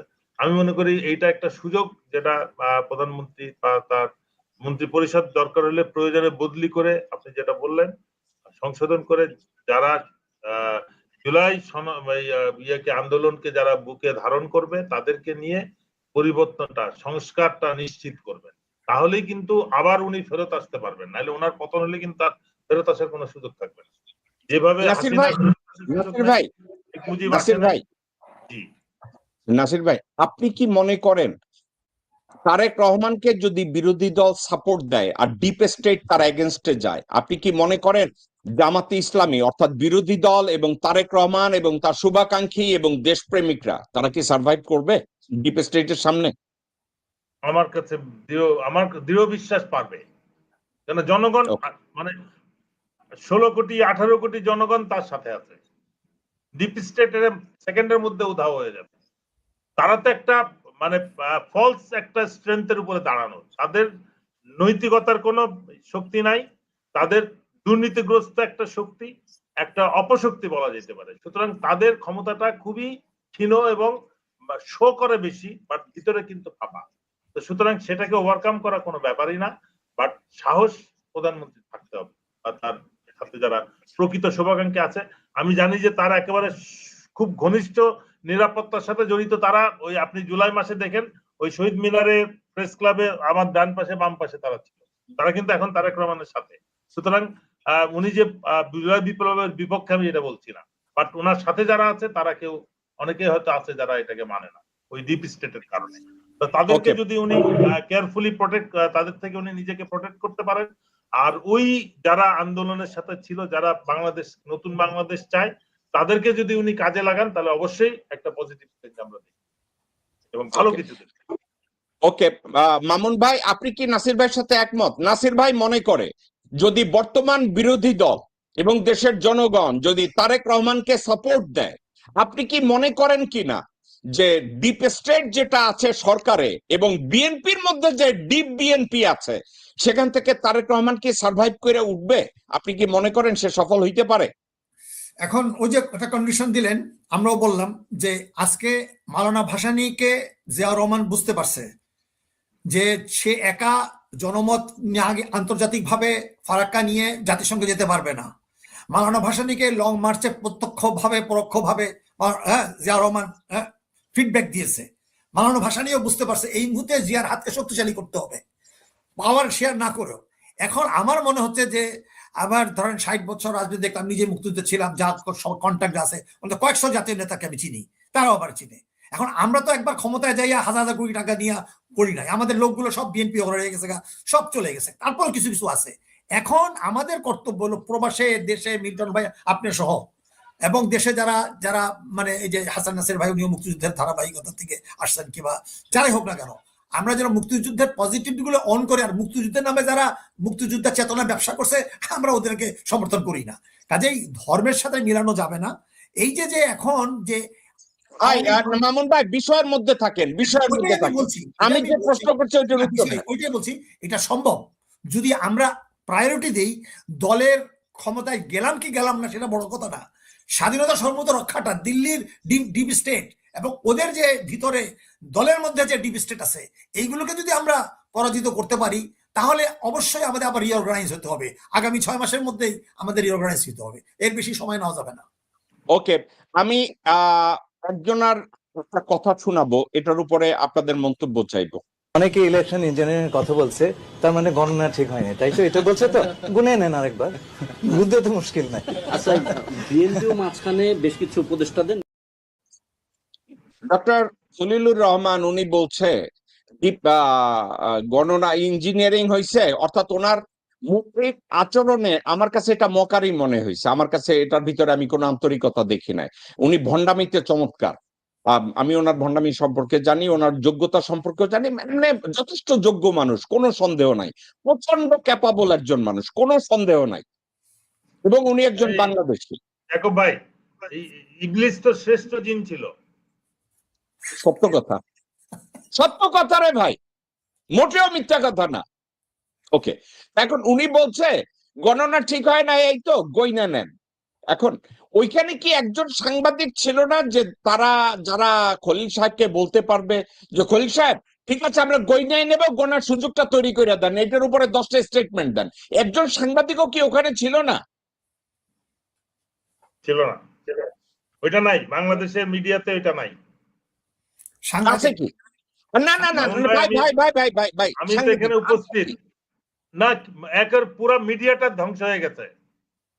না এখন আমি আজকে রোজা, টোটাল ওভারঅল নাসির ভাই আমি রোজার মুখে এই খারাপ শব্দটা উচ্চারণ করতে চাই না। কুলদীপ বলছে বাংলাদেশে যারা রাজনীতি করে তারাও সোশ্যাল প্রস্টিটিউট, এবং মিডিয়ায় যারা আছে তারা হচ্ছে নিম্নমানের সোশ্যাল প্রস্টিটিউট। তাহলে কি কুলদীপ মিয়ার এটা 12 তারিখে এটার মানে শেষ, মানে নগ্ন চেহারাটা আমরা দেখছি, এরপরে আর আমার দেখার ইচ্ছাও নাই। 12 তারিখে বিকাল থেকে যখন রেজাল্ট, 5টার পরের থেকে যখন রেজাল্ট আসা শুরু হয় তখন একরকম আসে, সন্ধ্যা পর্যন্ত হঠাৎ করে রেজাল্ট চেঞ্জ হয়ে যায়। এক এক মিডিয়া এক এক রকম নিউজ দিতে থাকে, এবং রাত 12টার সময় টোটালি 180 ডিগ্রি উল্টায় যায়, এবং এটা একই ধরনের নিউজ সমস্ত মিডিয়াতে একসাথে আসে। তার মানে বোঝা যাচ্ছে যে কেউ কোন একটা জায়গা থেকে এটা নিয়ন্ত্রিত ভাবে নিউজ গুলো ছাড়া হয়েছে মানুষকে বিভ্রান্ত করার জন্য। তো সুতরাং এই মিডিয়া থেকে ভালো কিছু আশা করার সুযোগ আচ্ছা, নেই। তাহলে আমি বললাম খলিল সাহেব, আপনি চমৎকার ভাবে বলছেন যে ইবলিসই তো শ্রেষ্ঠ ফেরেশতা ছিল, একেবারে ফেরেশতাদের সর্দার জিনদের মধ্যে শ্রেষ্ঠ জিন ছিল। হ্যাঁ হ্যাঁ, তো এখন খলিল সাহেব যখন বলছে গণনা হয় নাই, তাই তো গইনা নেন, ওইখানে সাবজেক্ট না, না উনি কেন কথা বলবেন? এটা তো ইলেকশন, চিফ ইলেকশন কমিশন কথা বলবেন এটা। তো উনি এটা নিয়ে কথা বলতে গেলেন কেন? এটাই তো প্রবলেম আমাদের। ওকে মামুন ভাই, মানে উনি, ওনার বিরুদ্ধে যে অভিযোগ যে উনি এটার সাথে ইনভলভ ছিলেন, এই ট্রানজিশনটা উনি এনশিওর করছেন। মামুন ভাই আপনিও কি তাই মনে করেন? খলিল সাহেবের নিয়ে উনি তো হইলো আপনার হইলো কাতারে যাইয়া নর্থদের সাথে বসে মিটিং করছে না, এবং সে মানে ভারত মার্কিন একটা ব্যালেন্স করছে না, এবং আজকে শুনলাম যে মার্কিনের সাথে কোনো ব্যালেন্সের কিছু নাই এখানে। তারা সে যেটা করছে সেটা হচ্ছে ইন্ডিয়ারে অ্যালায়েন করার জন্য সে বাংলাদেশে যেভাবে থাকবে এবং পরবর্তীতে তার ফিউচারটাকে ওইখানে সে এস্টাবলিশ করছে, নাথিং এলস। এবং নর্থ ইস্টকে সে বুঝাইতে সক্ষম হয়েছে যে আমি ওটারে কি বলে, মার্কিন পররাষ্ট্র মন্ত্রণালয় এবং পেন্টাগন এবং হোয়াইট হাউস আমার অ্যাক্সেস আছে, তাদেরকে বুঝাইছে থ্যাঙ্কস টু ওটাকে কি বলে ডক্টর মোহাম্মদ ইউনূস। কিন্তু কথাটা হইতেছে এই বিষয়টা তো ওনার ছিল না যে নির্বাচন গণনা ঠিক হয়েছে না না হয়েছে, বিষয়টা তো ওনার না, ওনার সাবজেক্ট না। ওকে, এটা গেল একটা কথা।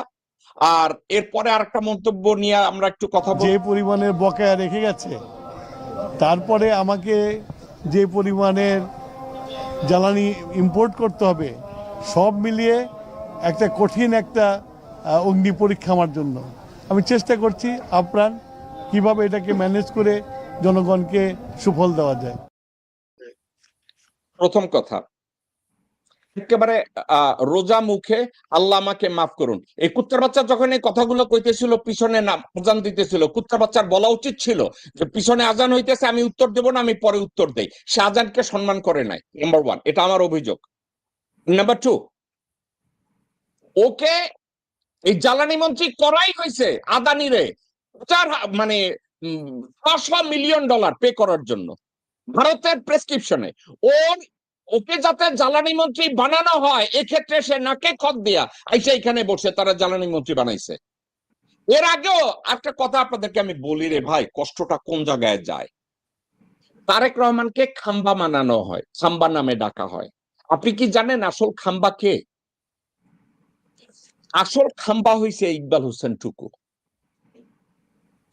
এই টুকু ভারতে জ্বালানি আনা, ওই বিদ্যুৎ আনার কথা বইলা খাম্বা লাগাইছিল, পরবর্তীতে আর খাম্বায় তার লাগায় না, ইলেকট্রিসিটি দেয় না। ওই আসল খাম্বাকে এই লোক, ওই খাম্বা এই ইকবাল হোসেন টুকু, এই বেটা হচ্ছে খাম্বা। এখন এই চেম্বারে আবার ওইখানেই নিয়ে বসানো হয়েছে। Why people would think that this guy is gonna perform better than before, মানে কেন মনে হইল? এবং তাকে দিয়ে সংস্কার করবে, তাকে দিয়ে বাংলাদেশের জ্বালানি ঠিকমতো ডিস্ট্রিবিউট করবে, তাকে দিয়ে লোডশেডিং বন্ধ করবে। আপনি কি এটা আশা করেন অ্যাডভোকেট আব্দুল আল মামুন? না না না, কখনো আশা করি না, কখনো আশা করি না। এখন আপনি যেভাবে মনে করছেন, আমরা মনে করছি এটা অসমাপ্ত বিপ্লবকে সম্পন্ন করতে হবে। আর এই নির্বাচনকে আমরা আগেই বলছি, আজকে আমার স্ট্যাটাস দেখে দেখেন, আগে কেন বলছিলাম নির্বাচনে যাবে যারা জাতীয় বেঈমান, তারা ওই 86-তে এরশাদের সময় আমরা নির্বাচন বয়কট করছিলাম। তখন খালেদা জিয়াকে আমরা সংগ্রামী জাতীয় ছাত্র দল সহ আমরা তাকে বাংলার কোরাজন বলছিলাম, আপসের নেত্রী আমরা বানাইছিলাম। তো কাজেই সেইখানে এই যে আপনার এই যে সিপিবি সহ এবং জামাত সহ হাসিনা মিল্লা এরশাদকে বৈধতা দিছে, তো সেইটা খেসারত আমাদের অনেক লম্বা করতে হয়েছে। আজকে যদি আমরা মনে করি যে এই যে অসমাপ্ত জাতীয় গণতান্ত্রিক বিপ্লবকে সম্পন্ন করতে হলে আমাদের আরেকটা বিপ্লব করতে হবে। এখন এই পার্লামেন্টের নির্বাচনে কোনো সমাধান হবে না। জামাত ইসলামের ভিতরে কিংবা 11 দল কত কি করবে এটা আমাদের দেখার বিষয় না। আমরা আমাদের অবস্থান থেকে আমরা মনে করব যে আমরা রাজপথের আন্দোলন করব, প্রবাসের আন্দোলন করব, দরকার হলে আবার রিমিটেন্স হরতাল, এটা আমি শুরু করছিলাম। হ্যাঁ, পিনাকি আইসা মাঝখান দিয়ে ওইখানে হলো হাসিনার দিল্লি মঞ্চ থেকে ফাঁসি চাই, এইখানে আইসা হাসিনার বিরুদ্ধে বইলে পলিটিক্যাল সেলম নিয়ে প্রথমে বিএনপির ঘাড়ে চড়ছে, পরে জামাতের ঘাড়ে চড়ছে, এখন দুইটার বিরুদ্ধে সে বলছে। তো সে হলো একটা রর লোক, অনেকেই বলে, আমি জানি না, আমি বলতে পারি না। এনিওয়ে, তার কার্যক্রম দেখে বোঝা যায়। এখন এই যে পিনাকি বলেন আর এই যে কনক সরওয়ার বলেন, ইলিয়াস বলেন, এরা বাংলাদেশে যাইতে পারবে, তবে জ্যাকব মিল্টন আপনি বাংলাদেশে যাইতে পারবে কিনা আই ডাউট। আমি তো যাবোই, আমার দেশ, যা হবে দেখা যাবে, কে কারে আগে মারে। কাজেই আমরা মনে করতেছি যে দেশের স্বাধীনতা সর্বমত রক্ষার জন্য আজকে একটা জাতীয় ঐক্য চাইছিলাম। আমরা চাইছিলাম একটা বিপ্লবী প্রবাসী সরকার, পারি নাই, আমরা ওটা স্টপ করছিলাম ইউনূস সাহেবের জন্য। এখন আমরা আবার 23শে নভেম্বর আমরা আবার শুরু করছি, আবার একটা স্থগিত করছি। এখন আমরা বললাম যে আচ্ছা ঠিক আছে, আমরা ছায়া সরকারের মতো সহযোগিতা করব। কিন্তু ভারতীয় আগ্রাসন মুক্ত যতক্ষণ পর্যন্ত বাংলাদেশকে আমরা প্রতিষ্ঠা না করতে পারবো, ততক্ষণ পর্যন্ত লেফট রাইট মধ্যপন্থী জামাত বুঝি না, আমেরিকা বুঝি না, কিছুই বুঝি না। সেইখানে আমাদের সেই একটা ভিশন থাকতে হবে, স্টেটমেন্ট সুলভ আচরণ করতে হবে। কাজেই জীবন একটা, কাজে আমরা সেখানে আমরা বলছি যে আজকে 11 দলের মধ্যে জামাত সহ যারা ভিতরে আছে তাদের একটা অংশ রাজপথে হয়তো থাকবে কি থাকবে না, উই ডোন্ট নো। কিন্তু এখন দেখা যাচ্ছে রাজপথে আবার আওয়ামী লীগ চলে আসতেছে, অফিস সব খোলা হয়ে যাচ্ছে, আওয়ামী মামলা খুব নাচতেছে, মাসরা খালি। এখন সেখানে যদি এই বিডিআরটা দিয়ে প্রথমে শুরু করছে, অথচ শেষটা দিয়ে আগে শুরু করা হতেছিল। এই জুলাই আগস্টের যে 2000 যে হত্যা হইলো, গুম হইলো, চোখ হলো, এতগুলো আহত হলো, এটাও যেমন একটা হবে তদন্ত কমিশনের যেটা রিপোর্টটা, ওইটাকে বাস্তবায়ন করার কথা ছিল, তার উচিত ছিল ওইটা বাস্তবায়ন নতুন কমিশনের করা। ওকে ভাই, আমাদের সময় আমরা শেষ দিকে। আমি একটা বিষয় নিয়ে, নাসির ভাই এই বিষয়ের উপরে আপনি কি কিছু বলতে চান? আমি অন্য একটা বিষয়ে যাব। না না না, এটাই ঠিক আছে, আমার এই ব্যাপারে আমার কোনো বক্তব্য নাই। ওকে নাসির ভাই, হঠাৎ করে বাংলাদেশে মানে আমি এটা আমি ভদ্র মহিলা বলি না, এ সম্পর্কে আমার কোনো ধারণা নাই, হঠাৎ করে এক নচ্ছার একটা নষ্টা মহিলা টাইপ একটা কিছু উঠে একটা মন্তব্য দিল জামাত ইসলাম সম্পর্কে, একটু শুনুন। জামাত ইসলাম কখনোই এই দেশে ক্ষমতায় আসতো না এবং ভবিষ্যতে আসবে না, কারণ এই দেশের নারীরা তাদেরকে মেনে নিবে না এবং আসতে দিবে না। যেখানে এই দেশে হচ্ছে যে নারীর সংখ্যা বেশি, আপনি হয়তো জেনে থাকবেন, সেখানে এই দেশের নারীরা, যারা নারীদের কর্মঘণ্টা নির্ধারণ করতে চায়, যারা নারীদেরকে সম্মান দিতে চায় না, সেই দলকে এই দেশের নারীরা কখনোই ক্ষমতায় নিয়ে আসবে না। ওকে, আপনি কি উচ্ছিষ্টকে, এই উচ্ছিষ্ট বেটিকে আসলে আপনি চিনেন? মামুন ভাই আপনি চিনেন একে? আমি চিনি, একটু পরিচয়টা দিলে খুশি হব। আচ্ছা, এর নাম নাকি টনি না কোনি না শনি কি জানি একটা নামের কথা বলে। আচ্ছা, এই বেটি সম্পর্কে আমি যা পাইছি, একটা নিউজ পাইছি, নিউজটা হইল তার একটা দোকান আছে, সানভিজ বাই টনি টাইপ কিছু একটা, গুলশানে তার একটা স্টোর ছিল, এবং এই স্টোরে ভোক্তা অধিদপ্তর থেকে লোকজনরা গিয়া এই অভিযোগে, ওকে এইখানে নাম আছে এই বেটির, রাজধানীর গুলশানে সানভিজ বাই তনি নামের শোরুমটি ভোক্তা অধিদপ্তর কর্তৃপক্ষ সিলগালা করেছে। কারণ অভিযোগ ছিল তারা অনলাইনে পাকিস্তানি পোশাক বেশি দামে বিক্রি করার নামে প্রতারণার মাধ্যমে দেশি পোশাক ভোক্তাদের কাছে পাকিস্তানি পোশাক বলে বিক্রি করেছে। ভোক্তা অধিদপ্তর জানায় তারা অনলাইনে পাকিস্তানি পোশাক বিক্রি করছে বলে প্রমোশনও দিত, কিন্তু গ্রাহকদের কাছে দেশি পোশাকই দেওয়া হচ্ছিল এবং কসমেটিক্স এর লাইসেন্স ছাড়া ব্যবসা করতেছিল। আচ্ছা, এই বেটির ছবি হয়েছে এই যে ডান পাশে এই ছবি, একেবারে কার্টুন গাবাজ্জা টাইপ একটা ছবি, এবং বা পাশে দেখা গেছে ভোক্তা অধিদপ্তরের লোকজনরা তাকে বন্ধ করছে।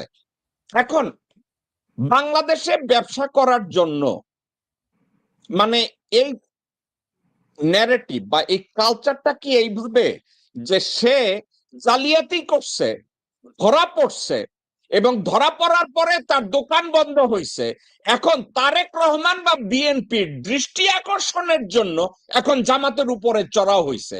আমি যদি বিষয়টাকে এভাবে বলি, নাসির ভাই আমি আপনার কাছে পরে জিজ্ঞাসা করব, আমি মামুন ভাইকে জিজ্ঞাসা করব, মানে তাইলে আপনি দুর্নীতি কইরা, চুরি কইরা, চাঁদাবাজি কইরা, বেশ্যাবৃত্তি কইরা, সুগঠিত কইরা এই রোজার মধ্যে তাকে মাগি বলবো, তাতে তো আমার রোজা হালকা হবে। এখন এখান থেকে বাঁচার জন্য জামাতের নিবন্ধন আমার বাতিল চাইতে হবে। বিষয়টাকে কিভাবে দেখবেন অ্যাডভোকেট কাজী আব্দুল্লাহ আল মামুন? এই ব্যক্তির নাম আমি এখানে দেখি তনি না শনি, কোন গোলালো আমি বুঝি না। কি না, আমার ব্যাপারটা হচ্ছে যে এখন এরকম একটা অবস্থা দাঁড়ায় গেছে যে আপনার হয় আপনি জামাতকে সমর্থন করবেন, নাইলে বিএনপি কে অপোজ করবেন, কিংবা এরকম একটা দাঁড়াচ্ছে। কিন্তু বিষয়টা ওই জায়গায় না। এখন এই মহিলাকে নিয়ে যদি এখন আমরা রাজনীতির কথা বলি, তাকে গুরুত্ব বেশি দেওয়া হয়।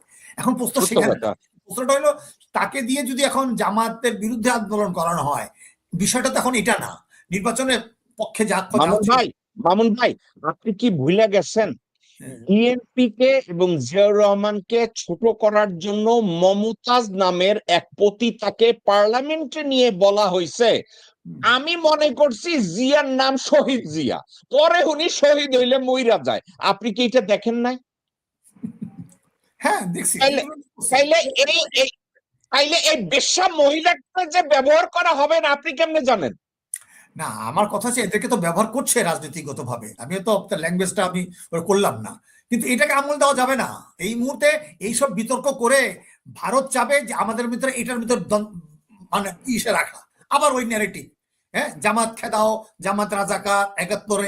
আমি না, সেটা আমি বুঝছি, কিন্তু আমার কথা হইতেছে ধরেন এই বেটি হয়তো ধরেন কোন জায়গার ব্যবসায়ী, এখন চামড়ার ব্যবসায়ী না কাপড়ের ব্যবসায়ী জানি না, সে কি করছে, আচ্ছা আপনারে মিরপুরের তৈরি কাপড় চোপড় বা টাঙ্গাইলের তৈরি কাপড় চোপড়ের আইসা কইছে ধরো এটা মেড ইন পাকিস্তান, যেটা জিনজিরায় করে মেড ইন আমেরিকা, আসলে বাংলাদেশের তৈরি।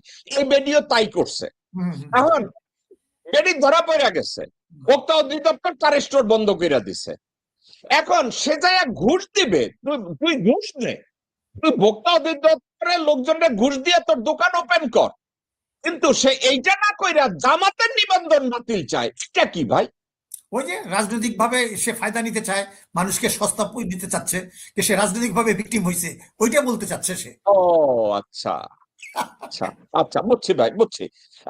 নাসির ভাই, আমি এই মহিলা, এই সোশ্যাল প্রস্টিটিউট, এ ভোক্তা অধিদপ্তরে যাইয়া ভাই ঘুষ দিবে, আমার দিকে ভাই তাকাইছে আমার ব্যবসাটা করতে দে, তো সে কোন কাজ খুঁজে পাইলো না। যে বেটি লেখাপড়া জানে না, যে এর ব্যাকগ্রাউন্ড সার্চ করতে গিয়ে দেখছি যে এই বুইরা বুইরা লোকজনদেরকে ধরে দইরা সুগার ড্যাডি বানায়, তাগো কাছ থেকে পয়সা নেয়, নিয়া ব্যবসা করে। ভাই কর, তুই খুশি তাই কর, তোর ব্যক্তি জীবন, আমি কিছু জানি না। কিন্তু হঠাৎ কইরা তোর মতো রাস্তার 2 পয়সার এক বেটি কেমনে এসে হঠাৎ করে কয় জামাত ইসলামের নিবন্ধন বাতিল চায়? মানে নাসির ভাই এটা কি হইলো?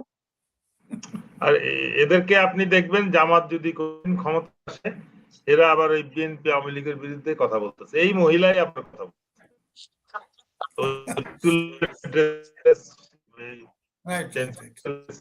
করে আসে আবার কথা বলবে। সুতরাং যে চরিত্র বলছেন ওইটাই, তো সুতরাং কোথায় বলতে হবে কাকে কি বললে কি স্বার্থ উদ্ধার হবে,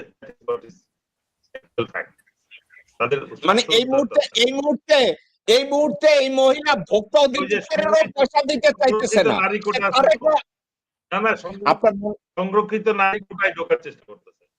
ওকে, না আরো একটা হইতে পারে নাসির ভাই, আপনার মনে আছে বাংলাদেশে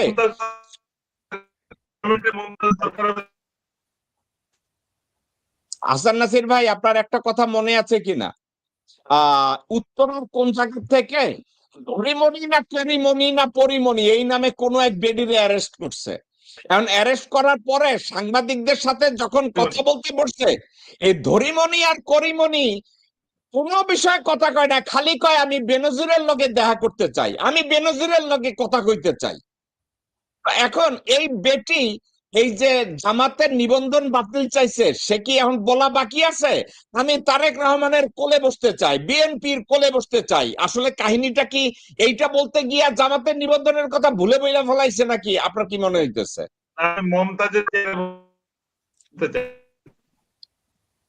নাসির ভাই, আপনার মাইক্রোফোনটা আবার উল্টাপাল্টা করতেছে, আপনার কোনো কথা শুনতেছি না ভাই। ওকে মামুন ভাই, আমাদের সময়, মামুন ভাই আমি আপনার কথা শুনতেছি না, মোটেই শুনতেছি না। আমি বলছি যে আপনি কি একটা দেখছেন যে একজন মন্তব্য করছে এই তনিরে দিয়ে, তনির যে একটা গার্লফ্রেন্ড আছে যে ইসের আপনার পিনাকির একজন মন্তব্য করছে, হ্যাঁ, তাকে দিয়ে এক্স গার্লফ্রেন্ড পিনাকির তাকে দিয়ে নাকি নাকি একে নিয়ে মানে জামাতের বিরুদ্ধে এইগুলো করাইছে। ওকে ভাই, এখানে মন্তব্যতে আপনার ওই বাংলাদেশের ডিপ স্টেট আর বিএনপির চেলা চামুন্ডা আমারে গালি দেয়, আপনারে গালি দেয়, বাদ দেন। ওকে মামুন ভাই, আমাদের আলোচনা এখানে আমি শেষ করব। আজকের আলোচনাটা আপনাকে দিয়ে আমি প্রথম কনক্লুশন করব, প্লিজ মামুন ভাই। আচ্ছা, এখন ধন্যবাদ। আজকের যে আলোচনাটা করছেন, মাত্র 3-4 দিন হলো উনি শপথ নিয়েছে, 17 তারিখ, আজকে হলো 21শে ফেব্রুয়ারি। আমাদের মানে একটা আবেগের বলেন যাই বলেন না কেন, তো সেই দিক থেকে যদি আমরা চিন্তা করি যে আমরা 54 বছর পার হয়ে 55 বছরে আমরা পদার্পণ করলাম, তো সেখানে আমরা যদি মনে করি যে নতুন একটা সরকার ক্ষমতা নিয়েছে এবং সেইখানে আমরা এত রক্তপাতের মধ্যে দিয়েও আমরা একটা লক্ষিত হিসেব বুঝতে পারি নাই,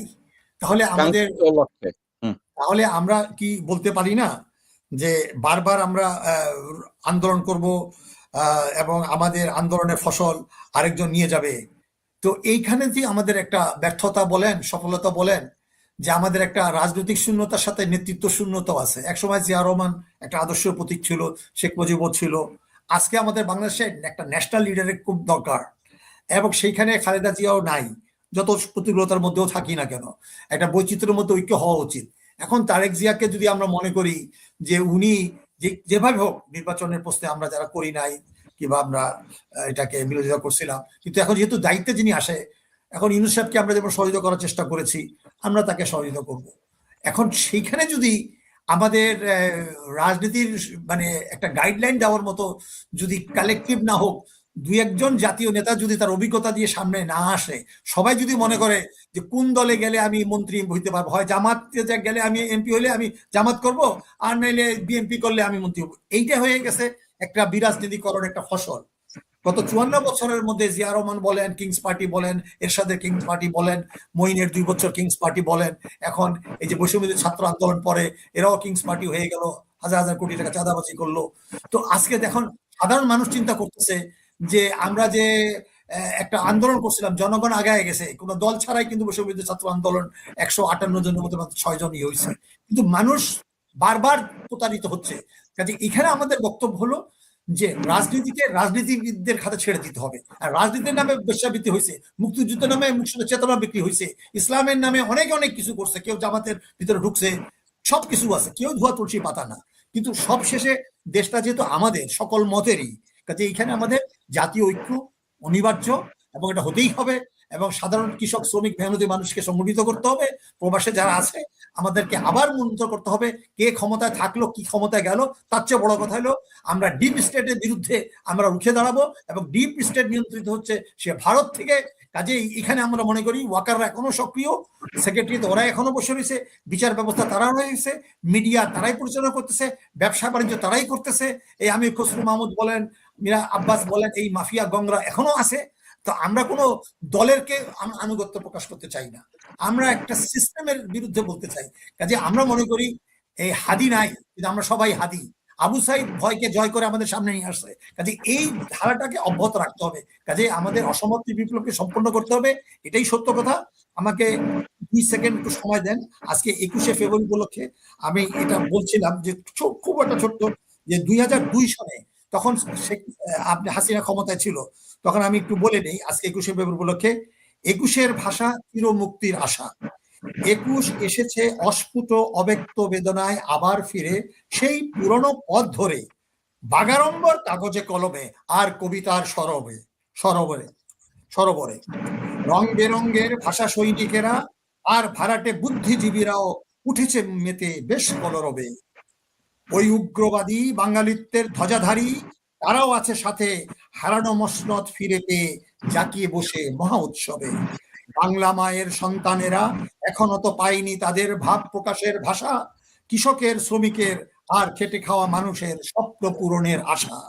বাংলার অধিবাসী বাঙালি সে গাইবে না শুধু তার একার মুক্তির গান, সকল ভাষায় সে গাইবে সকল জাতির জাগরণের গান। বিদ্রোহ বিপ্লবে সকল ভাষাই তার ভাষা, সকলের সাথে নতুন দুনিয়া আর নতুন সমাজ গড়াই তার সুপ্ত হৃদয়ের আশা। 21-এর ভাষা সে তো চির বিদ্রোহের চির মুক্তির আশা।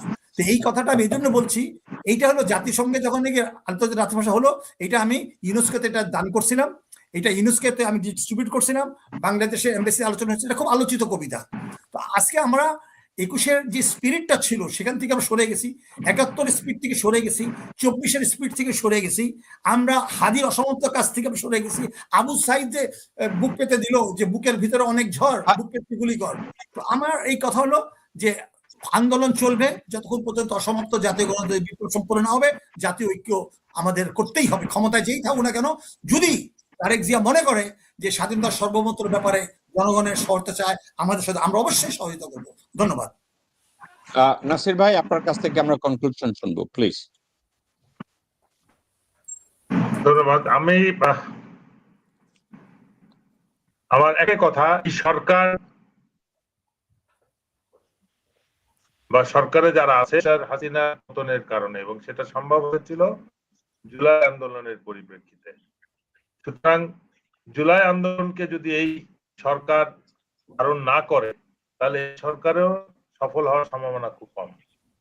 যতই বলি আমরা ডিপ স্টেট এবং different form of deep state যতই হোক, আর একটা ট্রান্সফরমেশন হচ্ছে। জনগণ এখন আগের থেকে অনেক বেশি সচেতন। সুতরাং এখন আর কোন রাজনৈতিক দলের উপরে জনগণ নির্ভর করবে না। যদি তারা মনে করে যে তাদের মনের আশা বা যে সরকার এসছে এই আন্দোলনের পরিপ্রেক্ষিতে তাদের বুকের রক্ত, তাদের পঙ্গুত্ব, তাদের অসহায়ত্বর বিনিময়ে যে সরকার ক্ষমতায় এসছে, তারা তাদের মনের আশা পূরণ করছে না, তাহলে আবার তারা রুখে দাঁড়াবে। আমি আশা করব সরকার জিনিসটা বুঝতে পেরে কোন রকম সুগার কোটিং, কোন রকম ভণ্ডামি, কোন রকম প্রতারণা ছাড়াই জনগণের ইচ্ছাকে পূরণ করবে। আমি এই আশা করবো। ধন্যবাদ। ওকে, জেনারেল হাসান